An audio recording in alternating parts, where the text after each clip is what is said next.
Hello friends, welcome to Universe of Naruto_X.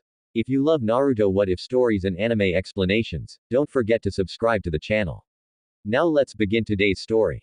The Hokage was standing in a hospital room after the incident with Mizuki was resolved and looked over the other occupants that were around the room. Enko was leaning against the wall with her arms crossed, watching the hospital bed's occupant. Uruka was sitting in a chair in the corner, bandaged up with a crutch, leaning on the wall next to him. Hana was sitting on the free hospital bed, listening to the Hokage with wide eyes.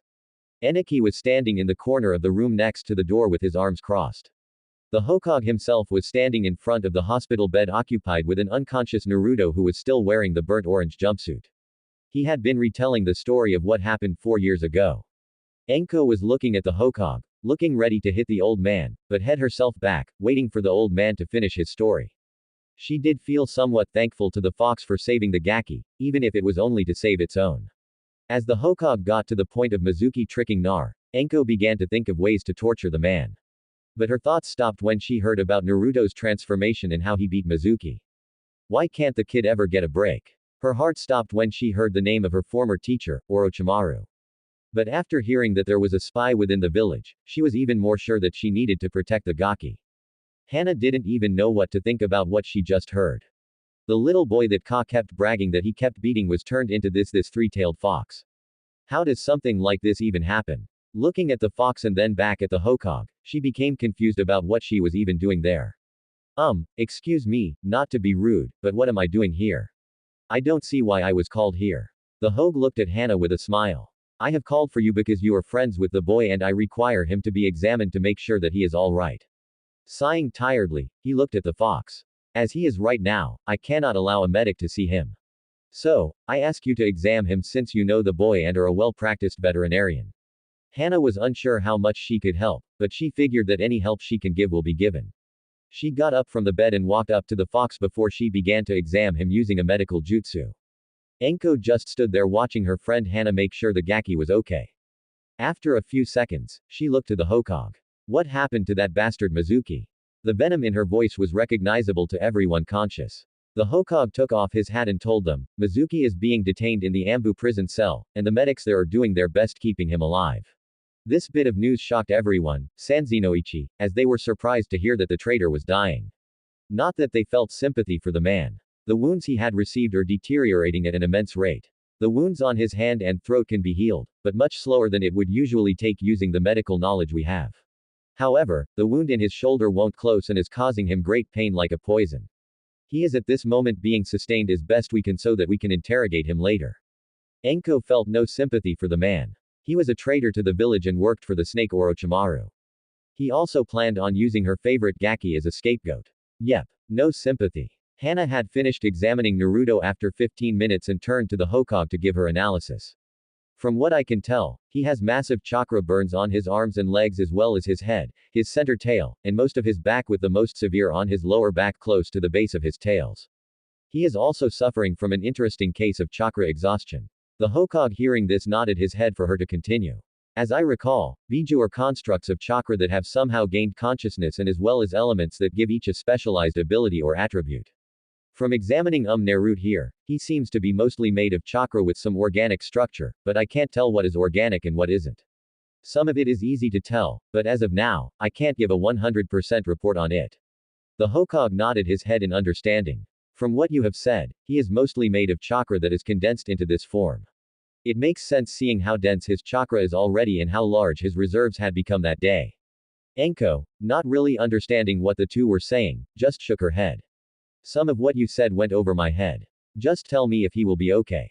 Hana looked at her friend with a smile. From what I can tell, yes, he will be okay. In fact, he seemed to be healing much faster than any normal animal.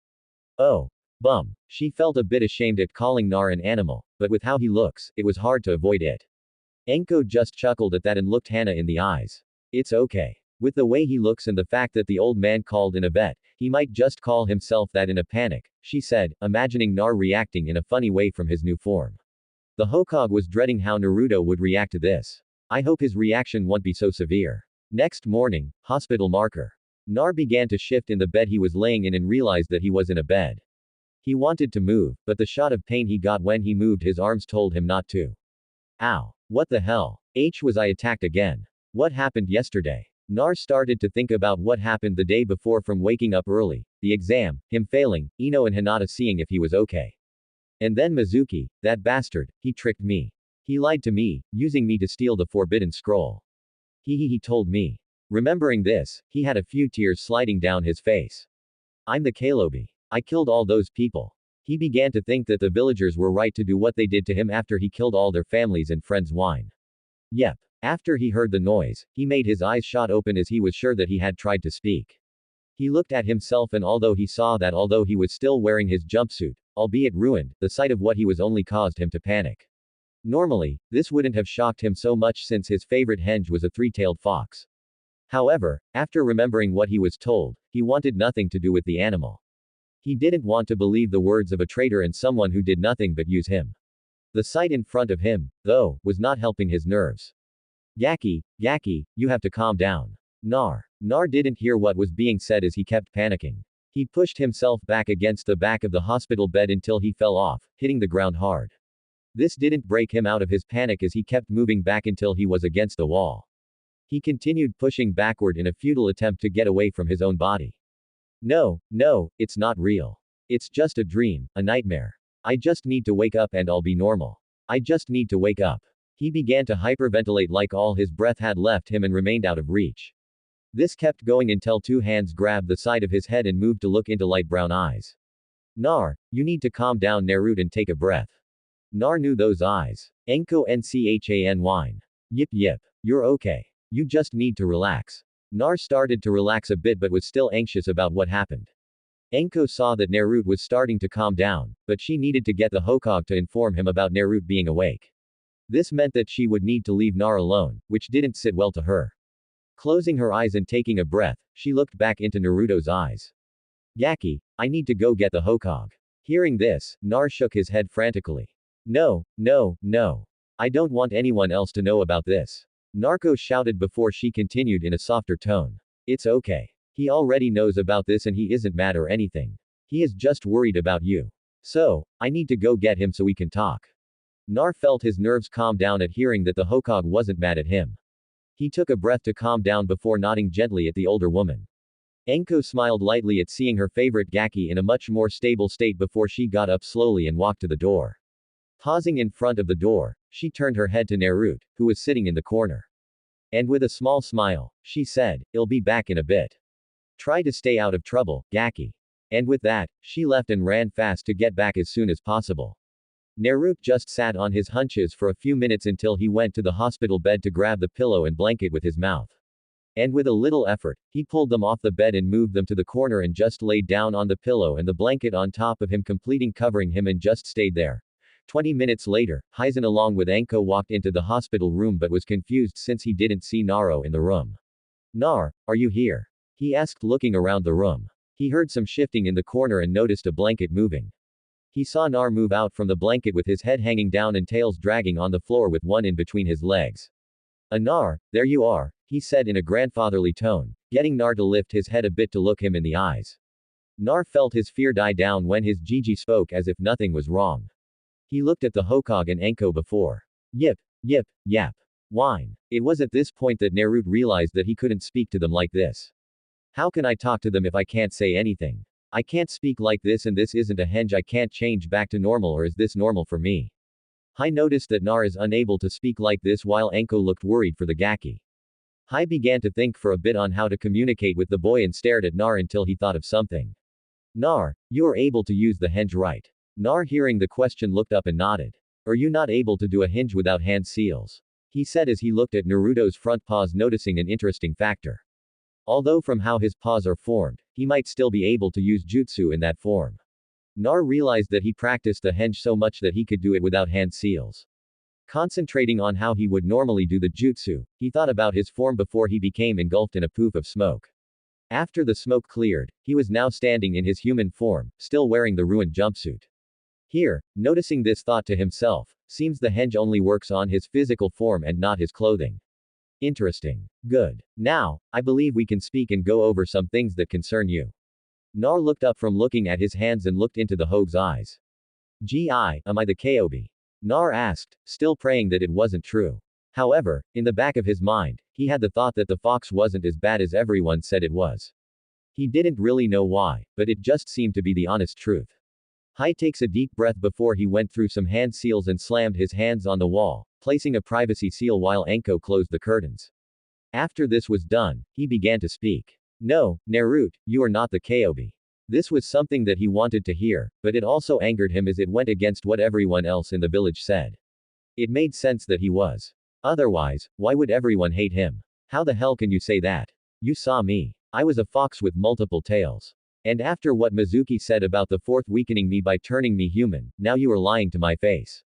Why? Tears slid down his face as his pupils became slits, but his iris remained blue. Hai was hurt hearing this. Seeing that the boy had so much doubt in him and believing what the traitor said, the child learned that he had a burden that no child should be forced to deal with, but it was the truth. Enko didn't like seeing her little brother figure hurt so much from what happened to him all in one day. She was really hoping that Mizuki lived through his injuries so she could play with the man herself. He decided to tell him what had happened that night 4 years ago. Nar, it is true that you turned into a fox. However, you are not the Kobe. Taking a breath, he continued, do you remember the time when you were having trouble walking normally 4 years ago? Seeing the boy nod, he readied himself for telling the story you see 4 years ago. Later, Hiruzen told Nar what had happened from what he was told from Enonoi, including the truth about being the Jinchuriki, as well as the semi-permanent henge that was placed on him. And because of what happened, the seal was broken. Nar was now sitting on the hospital bed trying to process everything, but some of his behavior made some sense now. After finally processing everything, something was nagging at the back of his mind. He wasn't sure if the Hokage was hiding something from him, but he felt that the man wasn't lying to him, so he accepted what he was told. Enko stood to the side looking at Naruto, worried about how he would react to the story. But she relaxed a bit when the kid just took a deep breath and flopped on his back and just looked at the ceiling for a few seconds. He just laid there until he spoke. So my henge was the real me and my normal self is a hench. His nodded with a hum to confirm it. Okay, I guess. But now what do I do? Gigi, I failed the academy 3 times and now I can't ever be the Hogue. He said with a tear falling from his eye. But then again, I don't think the village would ever let me be the Hogue. Nothing seems to go right in my life. He would have kept up this trail of negative thoughts until he heard a chuckle coming from his Gigi. Lifting his head, looking at the old man, he gave a confused tilt of his head. Actually, Nar, I have something from Iruka-san that he wanted to give to you along with a message. Hai said as he reached into the sleeve of his Hokage robes. Nar got back up to his feet and walked up the old man and saw that he pulled out a hit at 8 and then heard Hizen continue. This was Iruka-san's. He wanted to give this to you with this message. Congratulations on your field promotion and becoming a genin. I expect you to be a team assignments next week. Nar couldn't believe what he had heard. He slowly reached out to take the hit EA8 before looking at it in his hand. But he was brought out of his stupor when Enko got him into a one-armed headlock while throwing her free hand into the air. All right Gaki. Now it's time to celebrate with Dango. Sake and more Dango. Nar just looked at Hiruzen. How did he dot? Why did he? Hai just chuckled. I had told Iruka about the seal I placed on you. I think he assumed that I would be doing the same thing and thought ahead, though I may have to inform him about this later. Now however be happy that you have graduated. Hearing this Nar gained a smile on his face as he tied the hit around his forehead. He couldn't keep in his excitement and with a big smile on his face he pumped his fist into the air. Yada. He was so excited that he dropped the hench, landed on all fours, and gave a few yips of excitement with the hit dropping to hang around his neck. Bouncing up and down in the room had caused his little notebook to fall out of his jacket pocket. Stopping to see what fell out, he hanged back to normal and picked up the notebook, noticing that half of it was burnt and missing. Man, I had written down a bunch of tips on this and even the last bit from the jutsu that I learned from the scroll. After saying that, he looked down to his clothes and grimaced. This was my last set of clothes, too. Now, what am I going to do? Enko, hearing this, piped up, placing a hand on the Gaki's head.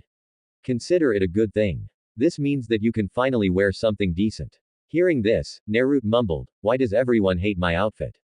It's not that bad. Looking back up at Enko, he brought something up. But none of the stores sell anything to me, though. They kick me out or make the price of the stuff I want to buy too high. He's made a mental note. Find the shops doing this and raise hell. I mean discuss store policies. He may have felt a little vindictive, but he was getting tired of how the villagers treated the boy. Enko just slapped Naruto on the shoulder with a grin on her face. Don't worry about it. I know just the place to go to and they sell great stuff to Shinobi. Just meet me in 2 days and I'll show you the place. With a smile, Naruto nodded. Okay, Enko Enchin. Hai just smiled at the interaction between the two and was thankful that Nar didn't pick up any of Enko's bad habits. After this thought came in his head, he remembered something that Iruka informed him about last night and what Naro said just a bit ago. Narokan, you said that you learned a jutsu from the Forbidden Scroll. Correct. See the boy nod. He asked, what jutsu was it that you learned? Wanting to show off a bit, Naruto extended his index and middle finger on both hands, crossed them together with one hand going vertically and the other going horizontally. Kage Bunshin no Jutsu. And with a poof of smoke, there appeared another Naruto with a big grin on its face and said, hi everyone, now tell us. While wrapping an arm around the real Naruto's shoulders and with the real Nar continuing, which one of us the real Nar? Hai was shocked that Naruto learned an extremely useful jutsu and didn't seem bothered by the chakra requirement. Then again, he has massive amounts of chakra. And from what Iruka had told me, the clone jutsu was the only one Naruto could not do. With a sigh, he had one more thought. Naruto would never have been able to do the normal clone jutsu, no matter how hard he tried. It's also forbidden for instructors to teach other versions of clones due to the student-teacher ratio, and the shadow clone is far too dangerous for many jonin and chunin, let alone an academy student. But I should have known Narokan would be able to learn this. I'm getting too old if I didn't think of that. While Hiruzen was deep in thought, the Naruto clone spoke up. Hey boss, don't you think you should ask about the note you wrote for this jutsu? You know, the one before the warning on the chakra limit thing. Hearing this, Naruto began to think about what the clone had said. And then it hit him. Oh yeah, hang on. Looking through the notebook, hoping the note he was looking for wasn't completely burned away, he found it. Yeah, here it is. Hey Gigi, what does it mean? Retain memories from the clone. Looking at Narzan tried to make it simple for Nar to understand. It means that whatever your clone learns, you learn it as well. For example, if you send your clone to speak to one of your friends, then when your clone dispels or is dispelled, you will remember the conversation it had with your friend, or if you send it to read a page from a book. Once it dispels, you will remember what the clone has read. Nar and the clone stood there in awe. Both slack-jawed until they looked at each other and high-fived each other while saying at the same time, cool, Dato. The clone then dispelled as Naruto stood there. Oh, so that's how it works. He said as he got the memory of the clone. Well, Nar, I believe that is everything that we needed to discuss, so you are free to go home. Hai said as he began to walk to the door. Oh, and don't forget to come in for your Shinobi license photo. Be sure to come in before the team assignments. Hi, Hokage Gigi. And with that, they all left to go about their business. 40 minutes later, Ikyaku's Naruto had run all the way to the stand to tell Ayame and Tuki about graduating. Ayame N-chan. Tuki G-chan. Hey, guess what? Hearing the shouting, Ayame walked out from the back to the counter while Tuki leaned over to get a look at who it was. Hey Nar boy, where you been? I thought you would have been here yesterday to celebrate graduating. Looking sheepish, Nar apologized about not showing up, but keeping everything that happened a secret, turning his head to face Ayame who was smiling at the boy. Hey, Yame N-chan, look, I got my own hit. Aye, he said as he adjusted it a bit. After hearing this, Ayame grabbed him and pulled him into a tight hug. Oh, Naruto, I'm so happy for you for finally graduating, she said. And for her own little amusement, she began to rub his whisker marks. Me wy asterisk. Naruto started to weakly protest, but it didn't last long. And for some reason, it felt much better than before, and he even started to kick his leg, much to Ayame's pleasant surprise. Kawaii, she wanted to continue, but knew she had to stop and was thankful that she did it behind the counter so no one saw what just happened. After Ayame let him go, he walked to his seat in a daze and softly said, chicken ramen, please. And then softly placed his head on the counter and gave a content sigh. Ayame chuckled a bit at seeing her little brother figure like this coming right up Naruto-chan. Naruto's apartment that night after Naruto left Ikyaku's with a blush on his face and telling Ayame that it never happened. Nar made it home and spent the rest of the day in his house trying to forget what Ayame did. It was night and Nar was now getting ready to sleep in his little corner of nature. Now up in the small room and walking on all fours, he remembered that he was still in his henge and released it. Once back into his fox form, he shook himself. It's a bit weird to think that this is now how I am normally. He took a few steps until he tripped and realized that his tails were stuck in his pants and it was really uncomfortable. After wrestling with his pajamas a bit, he finally removed the shirt, pants, and boxers finally. Man, it almost felt like how I was when my arms and legs didn't feel right. Now free, he made his way to his pillow bed and blankets, closed his eyes, and fell asleep. Unknown, Naruto slowly opened his eyes to find himself in a clearing surrounded by a forest, laying curled up with his tails as a blanket in a small flattened patch of tall grass and under the moonlight. Lifting his head, he started to look around, even though he couldn't really see over the grass. Where am I? How did I get here? He said as he got up, stretching a bit before giving himself a shack. Quote. Turning to his left and ears perking up, he felt something calling him in that direction. And although he was somewhat wary of it, he followed his instincts and started running towards it. For 10 minutes, he ran and ran and ran through the forest. All the while, the feeling was getting stronger. As he kept running through the forest, he finally came to a stop when he came upon a massive tree that looked hollowed out, but it was too dark to see what was inside.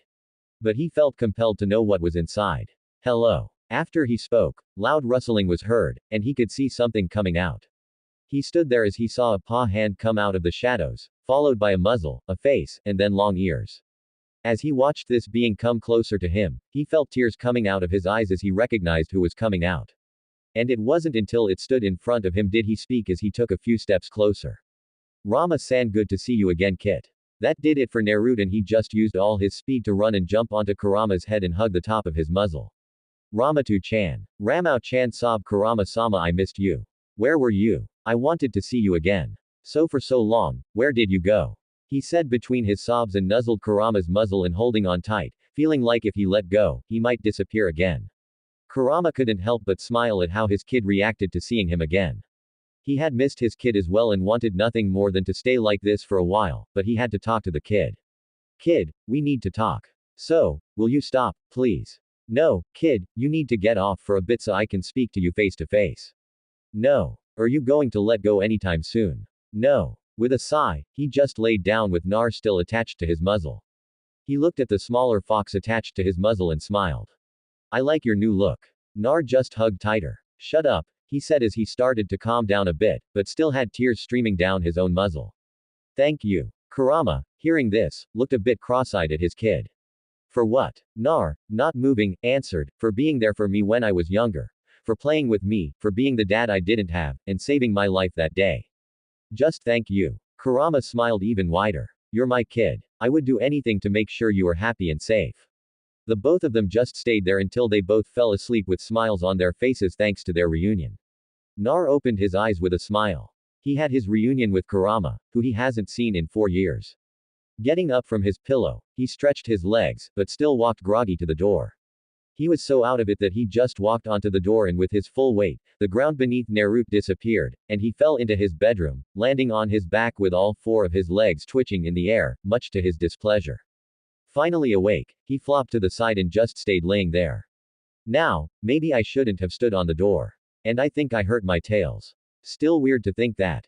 After getting back on his feet, he shook himself and began to walk to the bathroom to get clean. After he turned on the shower, he jumped into the shower just to freeze, feeling that the water was ice cold. Damn it. Why don't I just jump into the lake? At least it's warmer than this. After getting used to the cold water, he stood on his hind legs to grab the shampoo with his hand paw, but paused when he saw his paw. It looks more like my hand just got covered in fur. After he grabbed the shampoo bottle and soap, he sat back down on his hunches and put some shampoo on his paw, but stopped after looking at his arm. I don't have enough to even get half of me. Heck, I might not even have enough for one of my tails, he thought as he looked at his tails. His 4 tails. Why do I have 4 tails? I only had 3 yesterday. He screamed in his head and jumped out of the tub and stumbled into his room, still wet, and began to run in circles. This kept up for a minute until he tripped on his feet and landed on his chin with his butt and tails in the air. With a groan, Nar began to think, why do I have 4 tails now? After he got to his feet, he shook himself dry and went to turn off the shower and went back into his bedroom, grabbed a pair of beige shorts, a white shirt, and got dressed. He decided that he was going to go pick up his flower order from the Yamanaka flower shop, Konoha Street. Naruto had picked up his order, but much to his dismay, Ino was out doing a delivery, but Enoi was there to give him his, and much to his shock. He liked Inoichi. The man was always nice to him when he met the man 4 years ago after the incident. Lifting the potted plant in front of him, he began to wonder, where will I put you? Maybe I should put you in the kitchen. I need more in there. He was so into his thoughts that he didn't watch where he was going and bumped into someone, falling on his butt, still holding the pot. On reflex, he jumped to his feet and backed up. Sorry. I wasn't looking where I was going, he said with his eyes closed and ready to run. The person who he bumped into just looked at him and just shook her head with how the boy responded. Nar, it's me. Nar opened his eyes and looked up and realized it was Hana in Izuka. Hana Oni-chan. He met her when she came one day to pick up Ka just to see that he and Ka were in the middle of a race they started. She called Ka over, causing the two boys to stop and walk up to her. They were introduced to each other and her three ninkin. All three dogs had gray fur with white undersides with short pointed ears. They looked like big huskies. Her three canine companions stared at him for a few seconds before one of them pounced and started to lick him. It was this action that was the start of his close friendship with Hana and her ninkin. So much so that Hana became another older sister figure. Hana was out buying some groceries for her mother and was on her way home when Naruto had bumped into her. She was deep in thought about the boy in front of her, still trying to wrap her head around the fact that the boy was a fox. But she also felt bad for him hearing about what led to it. Nar, you need to look at where you are going so you don't bump into people. It's both rude and hazardous to do that, she said as she patted his head, but paused when she noticed something about his hair, but held her tongue for now. One of her ninkin decided that he wanted to play a bit with the pup and moved under the blonde and lifted him up so he sat on his back. Whoa. Naruto had grabbed the scruff of the ninkin's neck as the dog raced around the street as he held onto the pot in one hand. He couldn't help but have a smile on his face. Hana watching this couldn't help but question in her mind, how can anyone think this pup is some sort of demon? Her other two ninkin watched this as well, with their tails wagging back and forth, hoping they can play with the pup as well. Hana would have continued to watch, but they needed to get home. Okay, you've had your fun. I think it's time to let the pup go. Hearing this, the ninkin made a sudden stop, which Naruto was not prepared for. Unfortunately for him, he was launched into a small puddle of mud which was made from someone cleaning in front of their shop. Landing on his butt with the pod being held in the air, he got up and looked down at the mud that splashed all over him. A man, now what? Hana came rushing to the boy with a bit of worry. Narokan, are you okay? Nar just tried to wipe the mud off with his one free hand and found it hard to get it off. Yeah, but I don't have enough shampoo to get rid of all this mud now. Not like I had enough to begin with me being covered in fur now. Hana was a little confused when she heard this. He makes it sound like he will need a lot of shampoo. He doesn't have that much on his hair. Oh, now I see. She remembered what he was now and realized something. When she had touched his hair, she realized it that not only did it feel less like hair and more like fur, but it also felt like it wasn't washed properly. He must not realize that he is going to have to change his lifestyle a lot. Nar, have you showered today? Nar just stopped wiping himself and in a moment of self-consciousness, he sniffed himself. Do I smell that bad? He kept doing it until he remembered that he cut his shower short because of his shocking discovery in there. Not really. Something caused me to cut it short, he said, feeling sheepish. Hana smiled and decided to bring some things up. You are using shampoo for your fur, right? She said in a low voice so only they could hear.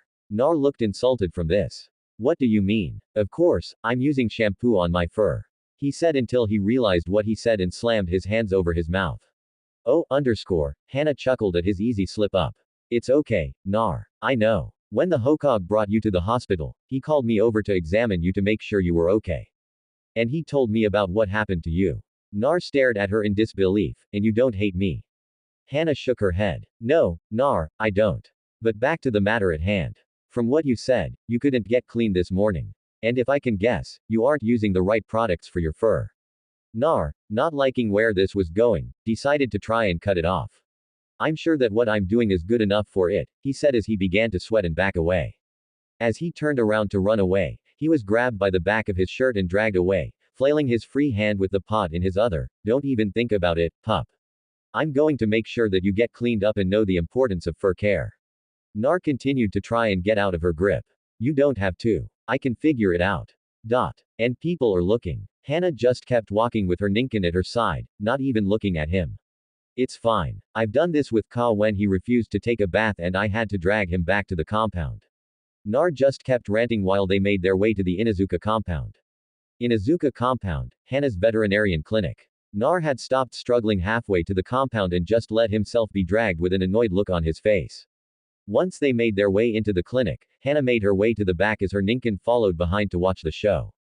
Once they made it to the back, which was filled with tubs, hoses, and other objects meant to clean animals that have been brought in for it, she lifted Nar into the air, seeing that he brought his legs and arms up to be in a fetal position and plant in his arms.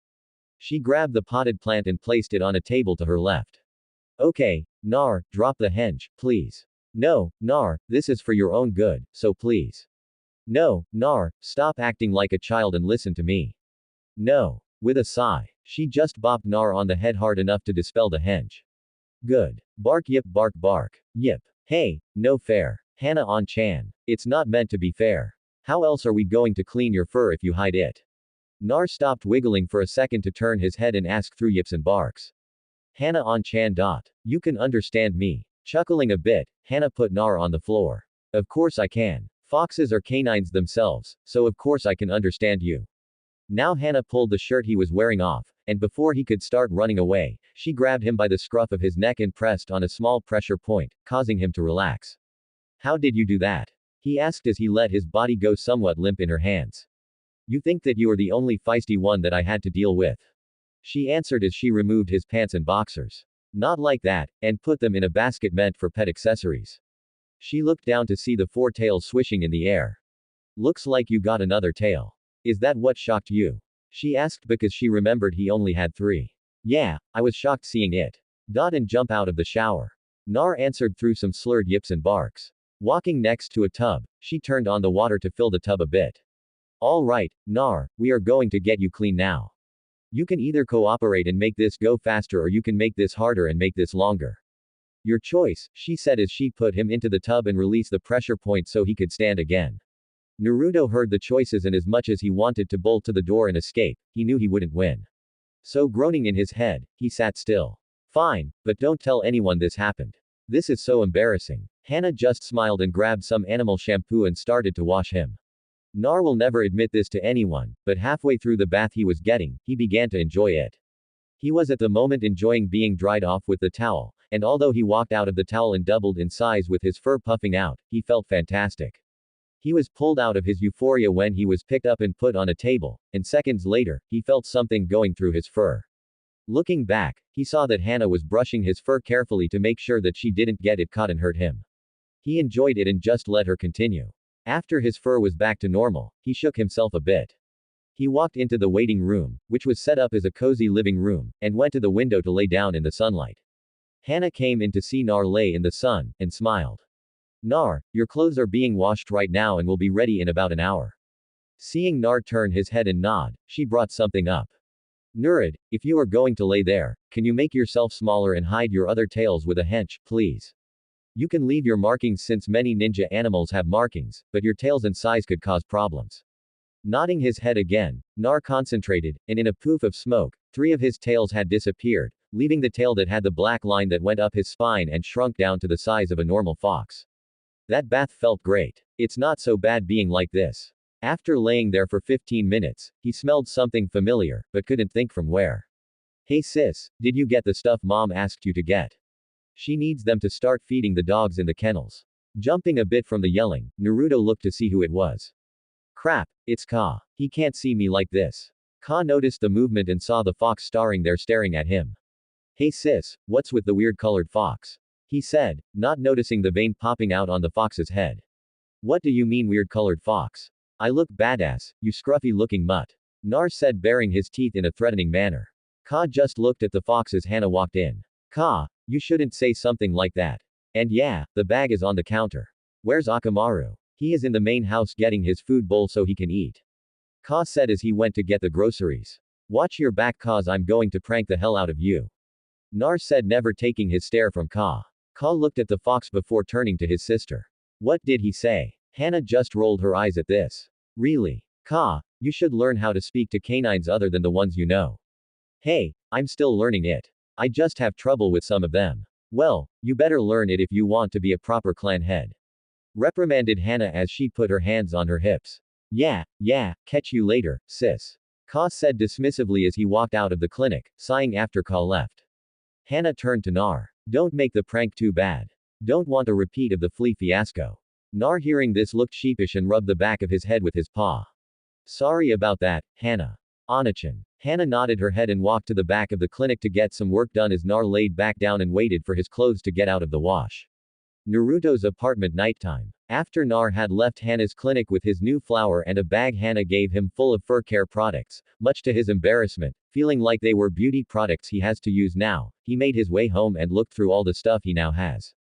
He wanted to go to sleep early because he was meeting Enko the next day and didn't want to be late. Crap, I don't even know where to meet her, he thought, dropping his head in a moment of depression until he just figured that he would just find her.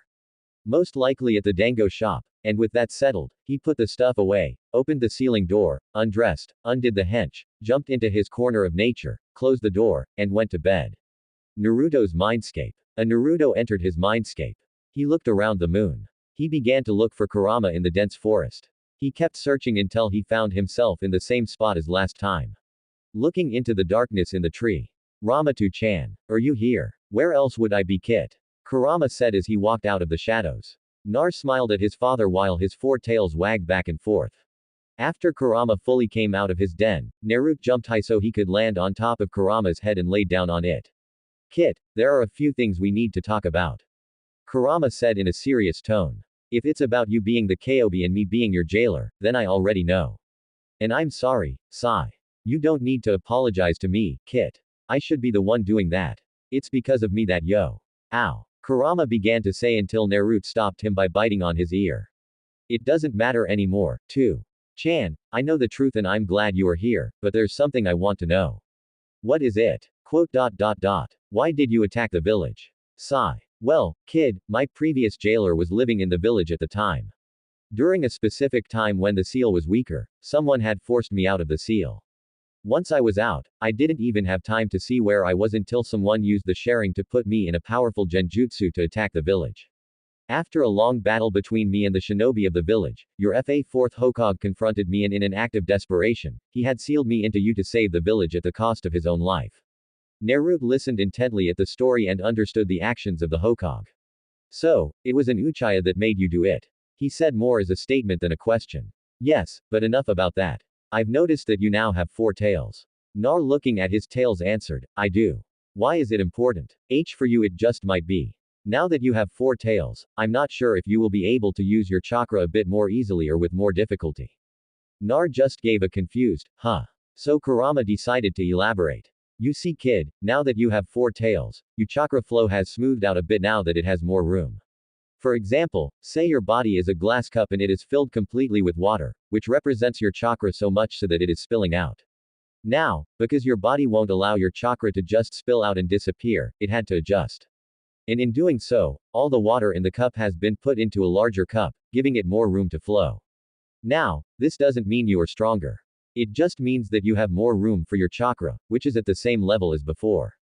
I can only assume that this happened because of your transformation and the seal your 3rd Hokage placed being broken, causing your chakra that was used for it to burst through your body. Now, I don't think this will happen again for a very long time, so you don't have to worry about getting more anytime soon, but I would recommend trying to get a feel of your chakra when you can because it might be easier or harder. But like I said, I'm not sure. Nar was surprised to hear this, but he was happy his dad explained it to him. Hey, Rama-chan, what was that transformation I went through against Mizuki? Grimacing a bit, Kurama looked up. Sorry kid, but I will not tell you how to do that again. Naruto went about it. But Kurama stopped him. Don't give me that. That transformation is dangerous and is harmful to you. When I think you are ready to handle it, I will tell you. But until then, please don't try and use it. Still thinking it was unfair, Nar just nodded his head. Okay, good. Kurama then smirked as he looked up. So, how was your bath? 2-chan. Nar yelled in embarrassment as he pulled one of Kurama's ears and used it to cover himself and trying to drown out Kurama's laughter. Konoha streets next afternoon. Nar and Enko were walking to the shop that Enko said would allow them to get some ninja supplies. Nar didn't need to look for Enko long. He knew where she would be since she usually spends her breakfast, lunch, and dinner at the same bar since it sells her favorite dango. Unfortunately, she never drank sake in the morning unless she came back from a tough mission or she was pissed off at something. Okay, Yaki, the shop we are going to has a bunch of things that we can get, but today we are here for a new shinobi outfit, Enko said as she finished off the last of her dango sticks. As they made their way closer to the shop, Naruto was excited about getting new ninja stuff. He wanted to get there faster, but he didn't know which of the shops it was, so he just followed Anko. And here we are. Anko made a grand announcement with her arms and legs spread out. Naro turned his head to the shop and looked at the sign. Dragon Fang Weaponry. Looking at the name, he couldn't help but think he had heard about it before. I know I have heard about this store before, but where they walked into the shop, he saw a person twirling a candy in her fingers. Someone that he hasn't seen in a few years. Welcome to Dragon Fan, Nar. At the front counter was a girl with brown hair tied up in dual buns that make it look like panda ears and with short fringe bangs framing her face. She wore a pink sleeveless kipao-style blouse with red sleeve trimmings and yellow fastening buttons and dark green pants and a pouch adjusted to her thigh. Nar gained a wide smile on his face seeing one of the friends that he made during his school years. He had met her 1 month after he transferred into Uruka's class when he found her practicing her shuriken jutsu on one of the field practice dummies. He thought that she was amazing in it and challenged her to see who could hit the target more. Obviously, he lost, but they became friends after that and she even gave him some pointers on how to use kana and shuriken and she even went on a tangent on how amazing weaponry is. When she graduated, she had told him about how her adoptive father owns a weapons shop called the Dragon Fang Weaponry, and he should visit when he needs some supplies, but he chose not to because he didn't want her to see him get kicked out just as he entered. Hey, Tenten, it's been a while, he said with a wave. Tenten just gave him an angry look with her hands on her hips. Yeah, a while, more like a year. Yes, I was starting to think that you forgot about the store I told you about. Nar just scratched his cheek while looking away. I actually did forget about it. Seeing this, Tenten gave a sweet smile with her eyebrow twitching. You did forget, didn't you? If there was one thing that Naruto learned from Tenten is that when a girl gives you that look, you are going to feel pain if you aren't fast enough. Anko was watching from behind Nar and would have loved to see Nar squirm even more, but decided to save the Gaki just this once. So, walking up, she spoke. Hey Panda-chan, what's up? Only to tilt her head to avoid a kunai aimed for her head. Tenten with her arms stretched out glared at the Tokubetsu Jonin. I told you never to call me that. Anko just smiled and decided that her fun had to end. For now, maybe one day I will. Anyway, we're here to give the Gaki here a new ninja outfit and get him the standard ninja tool set. Hearing this, Tenten had to scream to the heavens. Oh, thank Kami. At least one of them chose to wear better clothing now. Yes, she yelled with both hands in the air like her prayer has been answered. Nar just ended up crouched down in the corner with a rain cloud over his head as he drew circles in the ground with his finger while saying, there was nothing wrong with my outfit.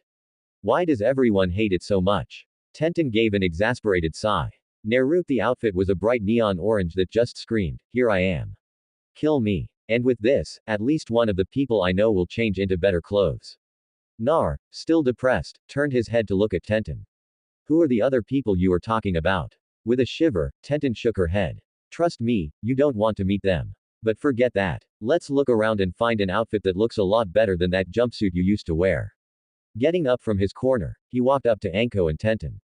Can it at least have orange on it? Both Anko and Tenten looked at him with a deadpan expression and both said, maybe. Nar was standing in front of the Hokage in his new attire as the old man checked the photo for his registration. Hai was impressed at the new outfit that Anko had gotten for the boy. And although he never said it out loud, he hated the orange jumpsuit the boy used to wear. Well, Nar, I have to say that I am impressed on the picture you have taken.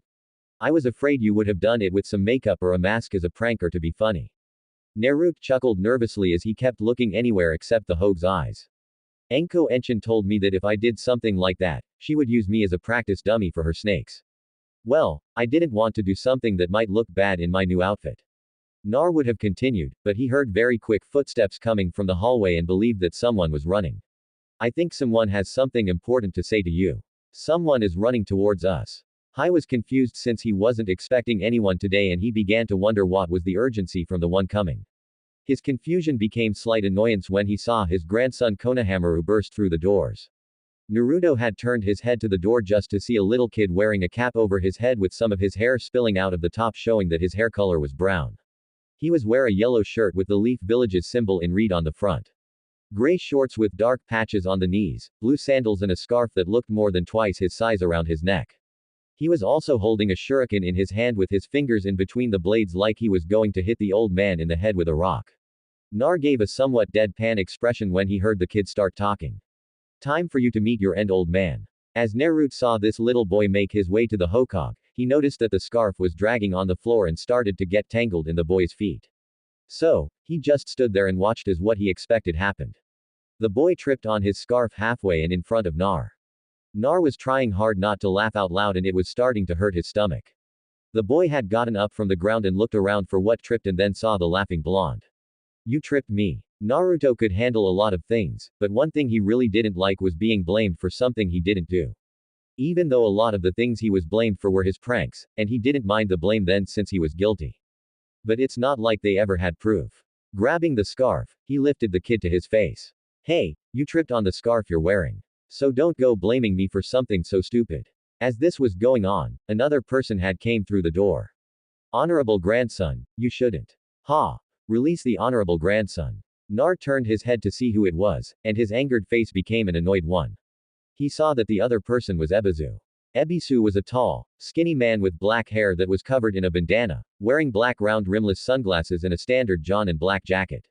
Nar had met the Tokubetsu Junin before, and he gave the same look as the villagers, including the hate in his voice. Release the honorable grandson, you fiend. How dare you put your filthy hands on the Hogue's grandson. Hearing this, Naruto looked towards the old man and saw the old man nod. Yes, Naruto, this is my grandson, Konohamaru. After that, Nar turned back to the kid to see a smug look on his face. Yeah, so go ahead and do something. With no hesitation, Naruto slammed his fist on the kid's head. I don't care if you were the daimyo himself. You're nothing but a brat. After that, Naruto dropped the kid and turned to the Hokage. Anyway, Gigi, I am going to relax a bit since I have been training my jutsu for the last few days and I want to be ready for team assignments tomorrow. Nar began to walk out of the room, leaving an odd Konohamaru, an infuriated Jonin and an amused Hokage. Without any warning, Konohamaru got on his feet and ran after Naruto. Ebisu was a little taken back and stood there until he heard Konohamaru scream, ah. Running out in the hall, Ebisu saw Konohamaru hanging upside down, tied from his feet. Running to the honorable grandson, Ebisu was going to see if he was all right before he untied him. But after a few steps, he found himself in the same position. Looking down the hall a bit, he saw Naruto standing there with a foxy grin and would have yelled at the demon brat until Naruto spoke to Konohamaru. That was for being a brat. He then turned to Ebisu with a scowl on his face. And for you it was because you were just as bad as the villagers. Ignorant and arrogant. And with that the blonde left. Konohamaru was still in awe at that. He's so cool. Ururuka's classroom day of team assignments. Every one of the graduates were back in their own seat talking to their friends trying to figure out who was going to be on their team. However, there were a few that were thinking of their blonde classmate that they haven't seen since the graduation day. Ino was resting her head in her hand as she just looked out the window to her left, sitting in the second row center column right behind Sakura, who won the race, to see who sat next to Sasaki. She wasn't so enthusiastic this day as she remembered the day of the graduation exam and how depressed Naruto looked. I hope Nar is okay, like I know that he is still around since daddy told me that he picked up his order when I was delivering an order, but he wouldn't tell me how Naruto was doing. She thought before she sighed and tried to get her mind off it. Ino wasn't the only one that had similar thoughts, as Hinata, who was sitting in the back, also felt low for listening to her father about not going near Nar, and the look she saw on his face the day of graduation hurt her heart more than anything. Nar, I am sorry for helping you when you needed it. Hinata just wanted to be there for her lost friend if he needed someone to help, but she knew that she didn't have the courage to help, and seeing her pillar of strength hurt like that made her feel even more useless. Both of their thoughts were interrupted when Iruka came in with a small limp and bandage on her face. Okay, everyone settle down so we can get the team set up. One of the civilian graduates asked what was on everyone's mind. Hey sensei, what happened to you and where is Mizuki sensei? Iruka looked up to all the students to answer. Unfortunately, Mizuki has been found guilty of giving village secrets to an enemy of the village and has been taken into custody. Not to mention that he is also barely alive and Anko is prying everything out of him before the wound Naruto gave Hive causes it. Speaking of which, he thought as he looked around, I know Hokage-sama must have given him the hit eye. Hey, has anyone seen? At that moment, Naruto walked into the classroom looking a little sheepish. Sorry, I'm late. Ruka-sensei. I had to get something before I got here. Everyone looked at Nar, but what grabbed their attention was what he was wearing. No longer wearing the neon orange jumpsuit. He was now wearing a black sleeveless muscle shirt, an open short sleeve orange jacket with white seams that cuts off at the bottom of his ribs and white rimmed mid-collar. Collar like the one on Anko's jacket, the Uzumaki swirl at the center of his back, dark blue amboosed style pants, black amboos sandals that go halfway up his calf, and a sash being used as a belt that falls to his left calf that's the same color as his jacket. He also had his weapons pouch attached to his back left pocket and kunai pouch tied over some bandages that wrapped around his right thigh and hide-eye being worn proudly on his forehead. Naruto made his way to the only seat that was available right next to Sakura as he ignored the stares aimed at him. Everyone had their own thoughts on the blonde walking to the seat. Oh my god, is that Nar? He looks so handsome in that new outfit, Ino thought as she looked over Naruto's new look and happy when she saw his hit eye. And Narokan, Hinata thought as her face became red, trying her hardest not to faint. Troublesome blonde, Shikamaru thought with a small smile, seeing his friend here. Shinobi is still a loser. Scowled Sasaki. He is still nowhere near as cool as Sasuke underscore. Sha thought Sakura and inner Sakura at the same time. Ka although had something else on his mind. Hey Nurad, didn't you fail the exam? What are you doing here? He said before Nar could say anything, Uruka answered. Due to his help on a mission, he was given a field promotion to Genin. So, he is here for team assignments. Uruka looked at Naruto with a smile and Naruto just nodded as he sat down. As Naruto sat down, Sakura began to rant to him. Naruto baka, don't think you can upstage Sasaki underscore, with those cloths.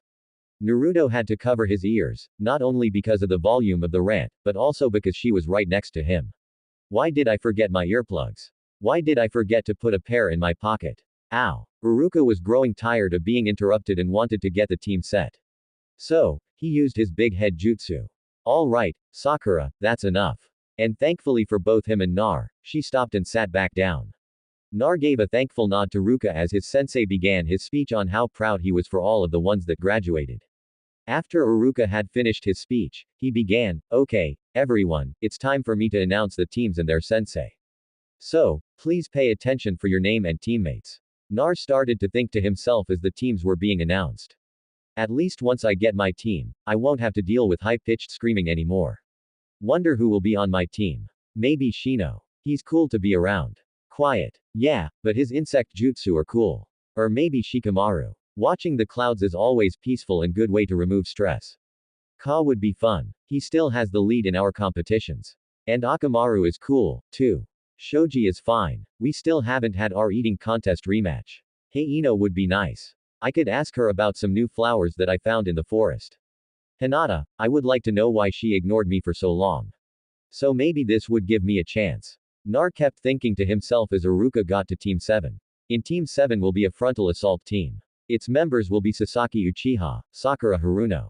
At this, Sakura jumped to her feet, screaming, yes, love conquers all. Take that, Ino, pig. Nar couldn't bring his hands to his ears fast enough and was now in immense pain, slamming his head on the desk as his ears were ringing non-stop. Uruka, seeing this, couldn't help but think, Nar is really not going to like this. And with a deep sigh, he finished. And Naruto Uzumaki. As everyone heard this, Naruto's friends looked at Nar in great pity as Naruto turned his head up while still on the desk. Uruka-sensei, I hate you right now. Or expected something like that, but kept his composure. Sorry, Naruto, but it isn't my decision on who is on what team. Naruto had pulled his hands away from his ears as he tried to get them to stop ringing with his pinky. Then at least tell me why I have to be on a team with them, he said while pointing at Sakura and Sasaki. Anyone else would have been better than these 2 inches. Uruka looked at Nar, wishing he could help, but he couldn't. Well, Nar, because of you being made a genin through a field promotion, you are set at the bottom since field promotions somewhat bypass the official exams or trails for rank promotion. So, your skill isn't really put into consideration. So, since Sasaki is ranked Rookie of the Year and Sakura is ranked as the top kunoichi, as common practice, the dead last is set with the best for an even balance. Nar was not happy. He began to think of making someone suffer his pranks. Anyone and whoever it was going to have a really bad week or month. Sasaki just gave a smug look. Stay out of my way and don't hold me back. Nar was really tempted to just make him a target, but knew that it wouldn't be enough. He needed a big group of people. Uruka for some reason felt like if he didn't get out soon, he may suffer great humiliation. So he continued, anyway, your team sensei will be Kakashi Hatake. Team 8 will be a tracking team. The members will be Ka Inuka, Shino Arame, and Hinata Hyuga. Your team sensei will be Kuranayuhi. Team 9 is still in circulation, and Team 10 will be a capture and infiltration team with its members being Ino Yamanaka, Shikamaru, Nara, and Choji Akamaiki. Your team sensei will be Asuma Sarutoi. Congratulations everyone. You are now proud ninja of the leaf. Serve the village to the best of your abilities. He ended it with a bow. You have a 30-minute break. After that, please return here as your sensei will arrive after that. And with that, Uruka walked quickly out the door. But as he left, he swore he could hear Naro whisper, "Watch your back, Uruka-sensei." Closing the door, he bolted away with sweat coming down his neck. Uruka's class after break, Nar spent the break thinking of who to release his pent-up frustration and anger.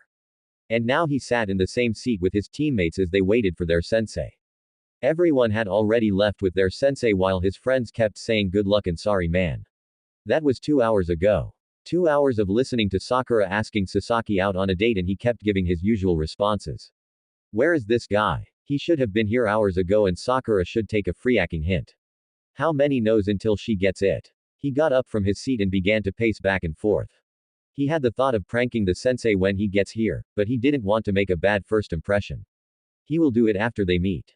On the 3-hour mark, every single one of them were frustrated with Sakura being the most vocal. Where the hell is he? It's been 3 hours. The yelling wasn't helping her teammates with Sasaki getting even more annoyed and Naruto thinking of a way to shut her up. Is it possible to create a jutsu that can mute a person for a while or maybe forever? Nar stopped his thinking when he heard footsteps coming from the hallway. Finally, he's here. Both Sakura and Sasaki looked to the door and kept it there for 2 minutes. Naruto Baka, stop making stuff up. She was about to hit him in the head, but to her surprise, she hit a silver-haired man with his hit eye covering his left eye. Kakashi was extremely confused. One moment he was making his way to the class to pick up his genin team and the next moment he was on the ground with a massive headache and a head welt. Ow. For a few seconds, Sakura just stood there with her fist in the air looking down on the man until she heard the door open and she was going to yell at the sensei but was confused to see Naro at the door walking into the class. Well done, Sakura. You just punched our sensei. Sasaki sat there looking between the man on the ground and Nar. He couldn't believe that his sensei that was supposed to make him stronger was this man on the ground. What makes you think that this is supposed to be our sensei, Dabi? Nar just shrugged his shoulders. It has to be him. He is the only other person in the building anyway right now. Nar looked at the man as he was getting up and for some reason he felt something really uncomfortable about him. He knew he never met the man before, but it was a gut feeling telling him that something about the man felt really bad. Kakashi finally got up, rubbing his hand on the welt, and looked at the 3 students around him. My first impression of you 3 is, I hate you all. Meet me on the roof in 4 minutes. And with that, he disappeared in a poof of smoke. At this, all 3 ran out of the room and to the stairs. After they all arrived, they saw Kakashi leaning against the railing. Well, it's about time you got here. Naruto just made his way to the steps in front of the man and sat there, followed by his teammates. Kakashi looked at all 3, analyzing them from their posture to where their eyes were focused. It looks like there is a lot of animosity between Naruto and the other 2. I'll have to work on that. If they pass, that is okay. Why don't the 3 of you introduce yourselves? Tell me a bit of yourselves, like your name, likes, dislikes, hobbies, and dreams of the future. Why don't we start with you, Blondie? He said as he pointed to Nar. With a tick mark, Nar began to picture the man with bright green hair, but would save that for later. So, with some enthusiasm, he started, my name is Naruto Uzumaki. I like chicken ramen and the people close to me, he started, as well as foxes, he thought to keep it a secret. I dislike traitors, rapists, mobs, arrogant people, and loud noises, he said as he looked towards his teammates on the last bit. Kakashi was starting to realize that he was going to have a tough time with this group already. My hobbies are gardening, racing through the forest, sunbathing, training, and pranks. He said the last bit with an evil mischievous glint in his eyes. Sakura just looked confused hearing his hobbies, thinking that someone like Nar wouldn't be able to grow anything without messing up. Kakashi was a bit surprised from hearing this, not knowing the boy had such hobbies. And with more energy and standing up, Naruto finished, my dream for the future is to be the greatest Hokage ever. Dabo. Kakashi just kept looking at the blonde. At least that was expected. Nodding his head, he turned to the other 2 inches. Well, that was informative, wasn't it? Sakura had tuned out the last of what Naruto said and just stared at Sasaki with her hands on her chin, and Sasaki just gave his usual HN. Hearing this, Naruto remembered what he picked up from his apartment. Oh, sensei, he said, getting Kakashi's attention and reached into his jacket in her pocket, pulling out a small handmade booklet and giving it to his sensei. This should help you understand the Uchiha a bit more. Taking the booklet, Kakashi, read the cover, Uchiha words and their meaning.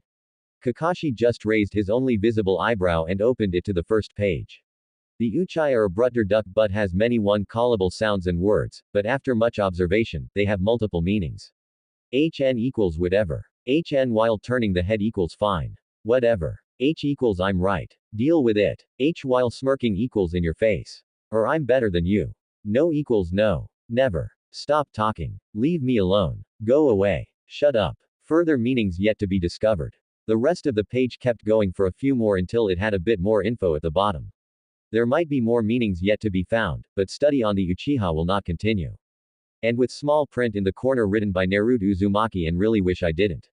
Sasaki glared at Nar looking like he wanted to kill the blonde doby. Why the hell did you make something like that? Nar just crossed his arms and gave a growl because Ino asked me to make it and said she would pay for 3 of my lunches at Ikyaku and the fangirls kept nagging me to do it when they found out and I didn't want to deal with the fangirls. Sasaki just scowled harder as Sakura ranted. Naruto baka don't do rude things to Sasaki _ Shaw, how dare that Ino pig have that when I don't. Putting the booklet away, Kakashi just moved on. Okay, your turn, Pinky. Pointing at Sakura. Sakura not liking the nickname but not wanting to drag it on started. My name is Sakura Haruno. My likes are the person I like is looking at Sasaki. She squealed like a fangirl. My hobbies are look and squeal. And my dreams for the future are. Look, squeal and swoon. Kakashi sweat dropped at this and anything you hate. Naruto baka. Kakashi turned his head to Nar just to see the boy rolling back and forth, clutching his ears. Nar had stopped rolling around, still clutching his ears, hoping that his hearing would come back. Damn it, why did she have to squeal? I think she made me deaf. Finally sitting up straight, he removed his hands when he realized that the pink-haired banshee was finished and just waited for his hearing to come back. After a few seconds, he started hearing Sasaki talk, but seemed like he was almost done and kill a certain person. Nar heard this and just ignored it as he didn't care who the Uchiha wanted to kill. As long as it wasn't someone Naruto cared about, it doesn't concern him. Kakashi just sighed. He didn't know what to think of this group and wondered how they would do tomorrow for the Genin test. Okay, now that we all know each other, I should let you know that you aren't Genin yet. Kakashi just waited for a reaction and got one, but not one he expected. Sakura was about to scream, but on sheer instinct for his well-being, Naruto jumped behind her and covered her mouth to stop her from screaming. Holding the struggling pink-haired girl, Naruto asked the question they all wanted to ask, what do you mean, sensei? Kakashi was somewhat thankful to Naruto. Well, to put it simply, you have not become shinobi yet.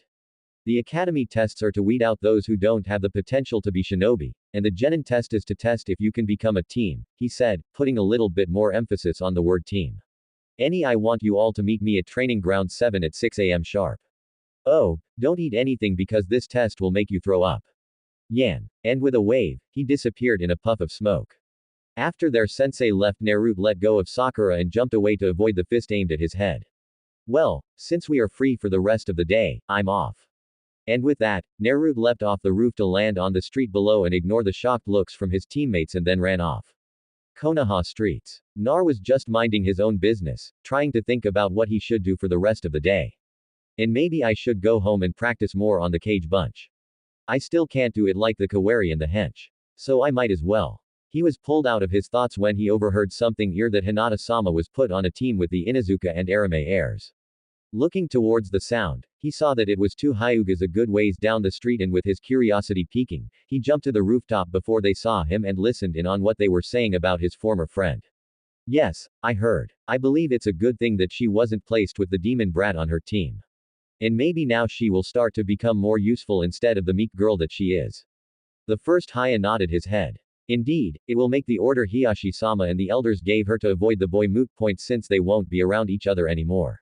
We don't need her to disgrace the Hyuga clan anymore. Her little sister, Hanabi-sama, would make a better clan heir, even if Hitomi-sama keeps insisting that her elder daughter is the rightful heir. Nar was stunned hearing what they said. So, the reason Hinata-chan ignored me for so long was because of her father and clan elders told her to do so.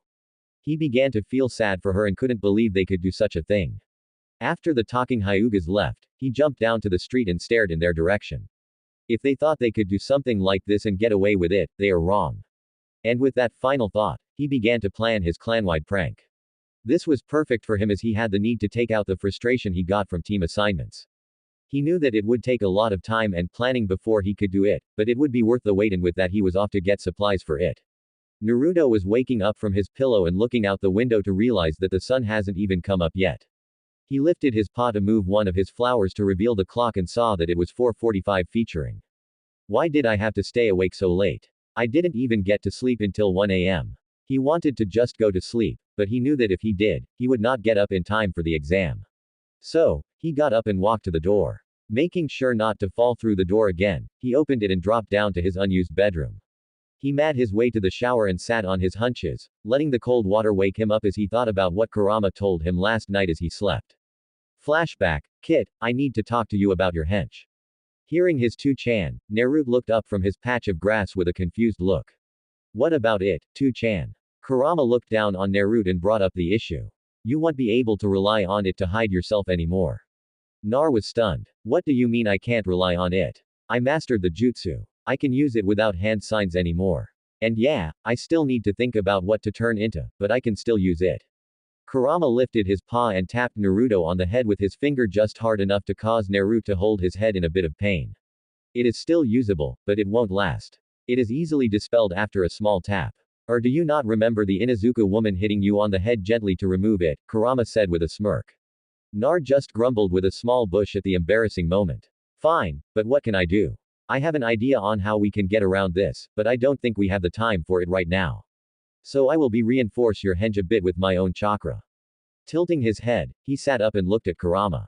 How will that reinforce them? Your chakra is already far denser than a ninja's chakra. But you still lack the control to do what I will do for you. I will be flowing some of my chakra into the hench, keeping the flow to the hench stable, so they don't dispel so quickly, and it would need a very hard hit or knocking you out before it dispels as long as you maintain your focus on it. Nar didn't really understand how it would work, but just nodded while scratching his head. Okay, I think I get it. But what is the other way that you were talking about? Kurama just shook his head. Don't worry about it. We will work on it at a later date, but for now, get some sleep. I'm sure you will be tired in the morning since you decided to stay awake planning your prank. Nar yawned and laid down and closed his eyes. I just want to make sure that I get it right. Naruto had fallen asleep and Kurama just smiled and laid down next to him. Flashback end. Naruto had finished his shower and spent some time trying to get his fur to flatten. After he was satisfied, he hanged, got dressed, grabbed his equipment, and left his apartment, heading to the training grounds. Training grounds 7540. Naruto had arrived at the training grounds first, and just chose to wait under a tree. As he sat there, he looked around. In the center of the wide open field were 3 wooden posts. Behind them was a river with mountains. In the background, on all other sides of the posts were wide forests with a dirt pathway leading to the village. Nar wanted to take a nap, but he heard footsteps coming to the grounds.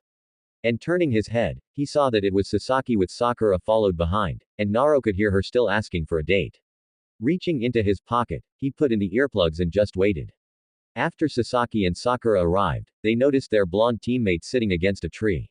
Sasaki just gave a hum and walked to the other side of the field and waited. Sakura just followed and sat next to him, still talking to the Uchiha. Meanwhile, with Kakashi and the Hokage and Kakashi were visiting the living areas of the 3 kids, and their last stop was Naruto's apartment. So far, Sakura and Sasaki seem to be just as expected based on what I learned yesterday. But I don't know what to expect from Naruto. I never expected his answers to be so straightforward, and I never thought I would have him as a potential student. The Hokage chuckled when hearing this. In the world we live in, you should be ready for anything, even if it's something like taking a student like him.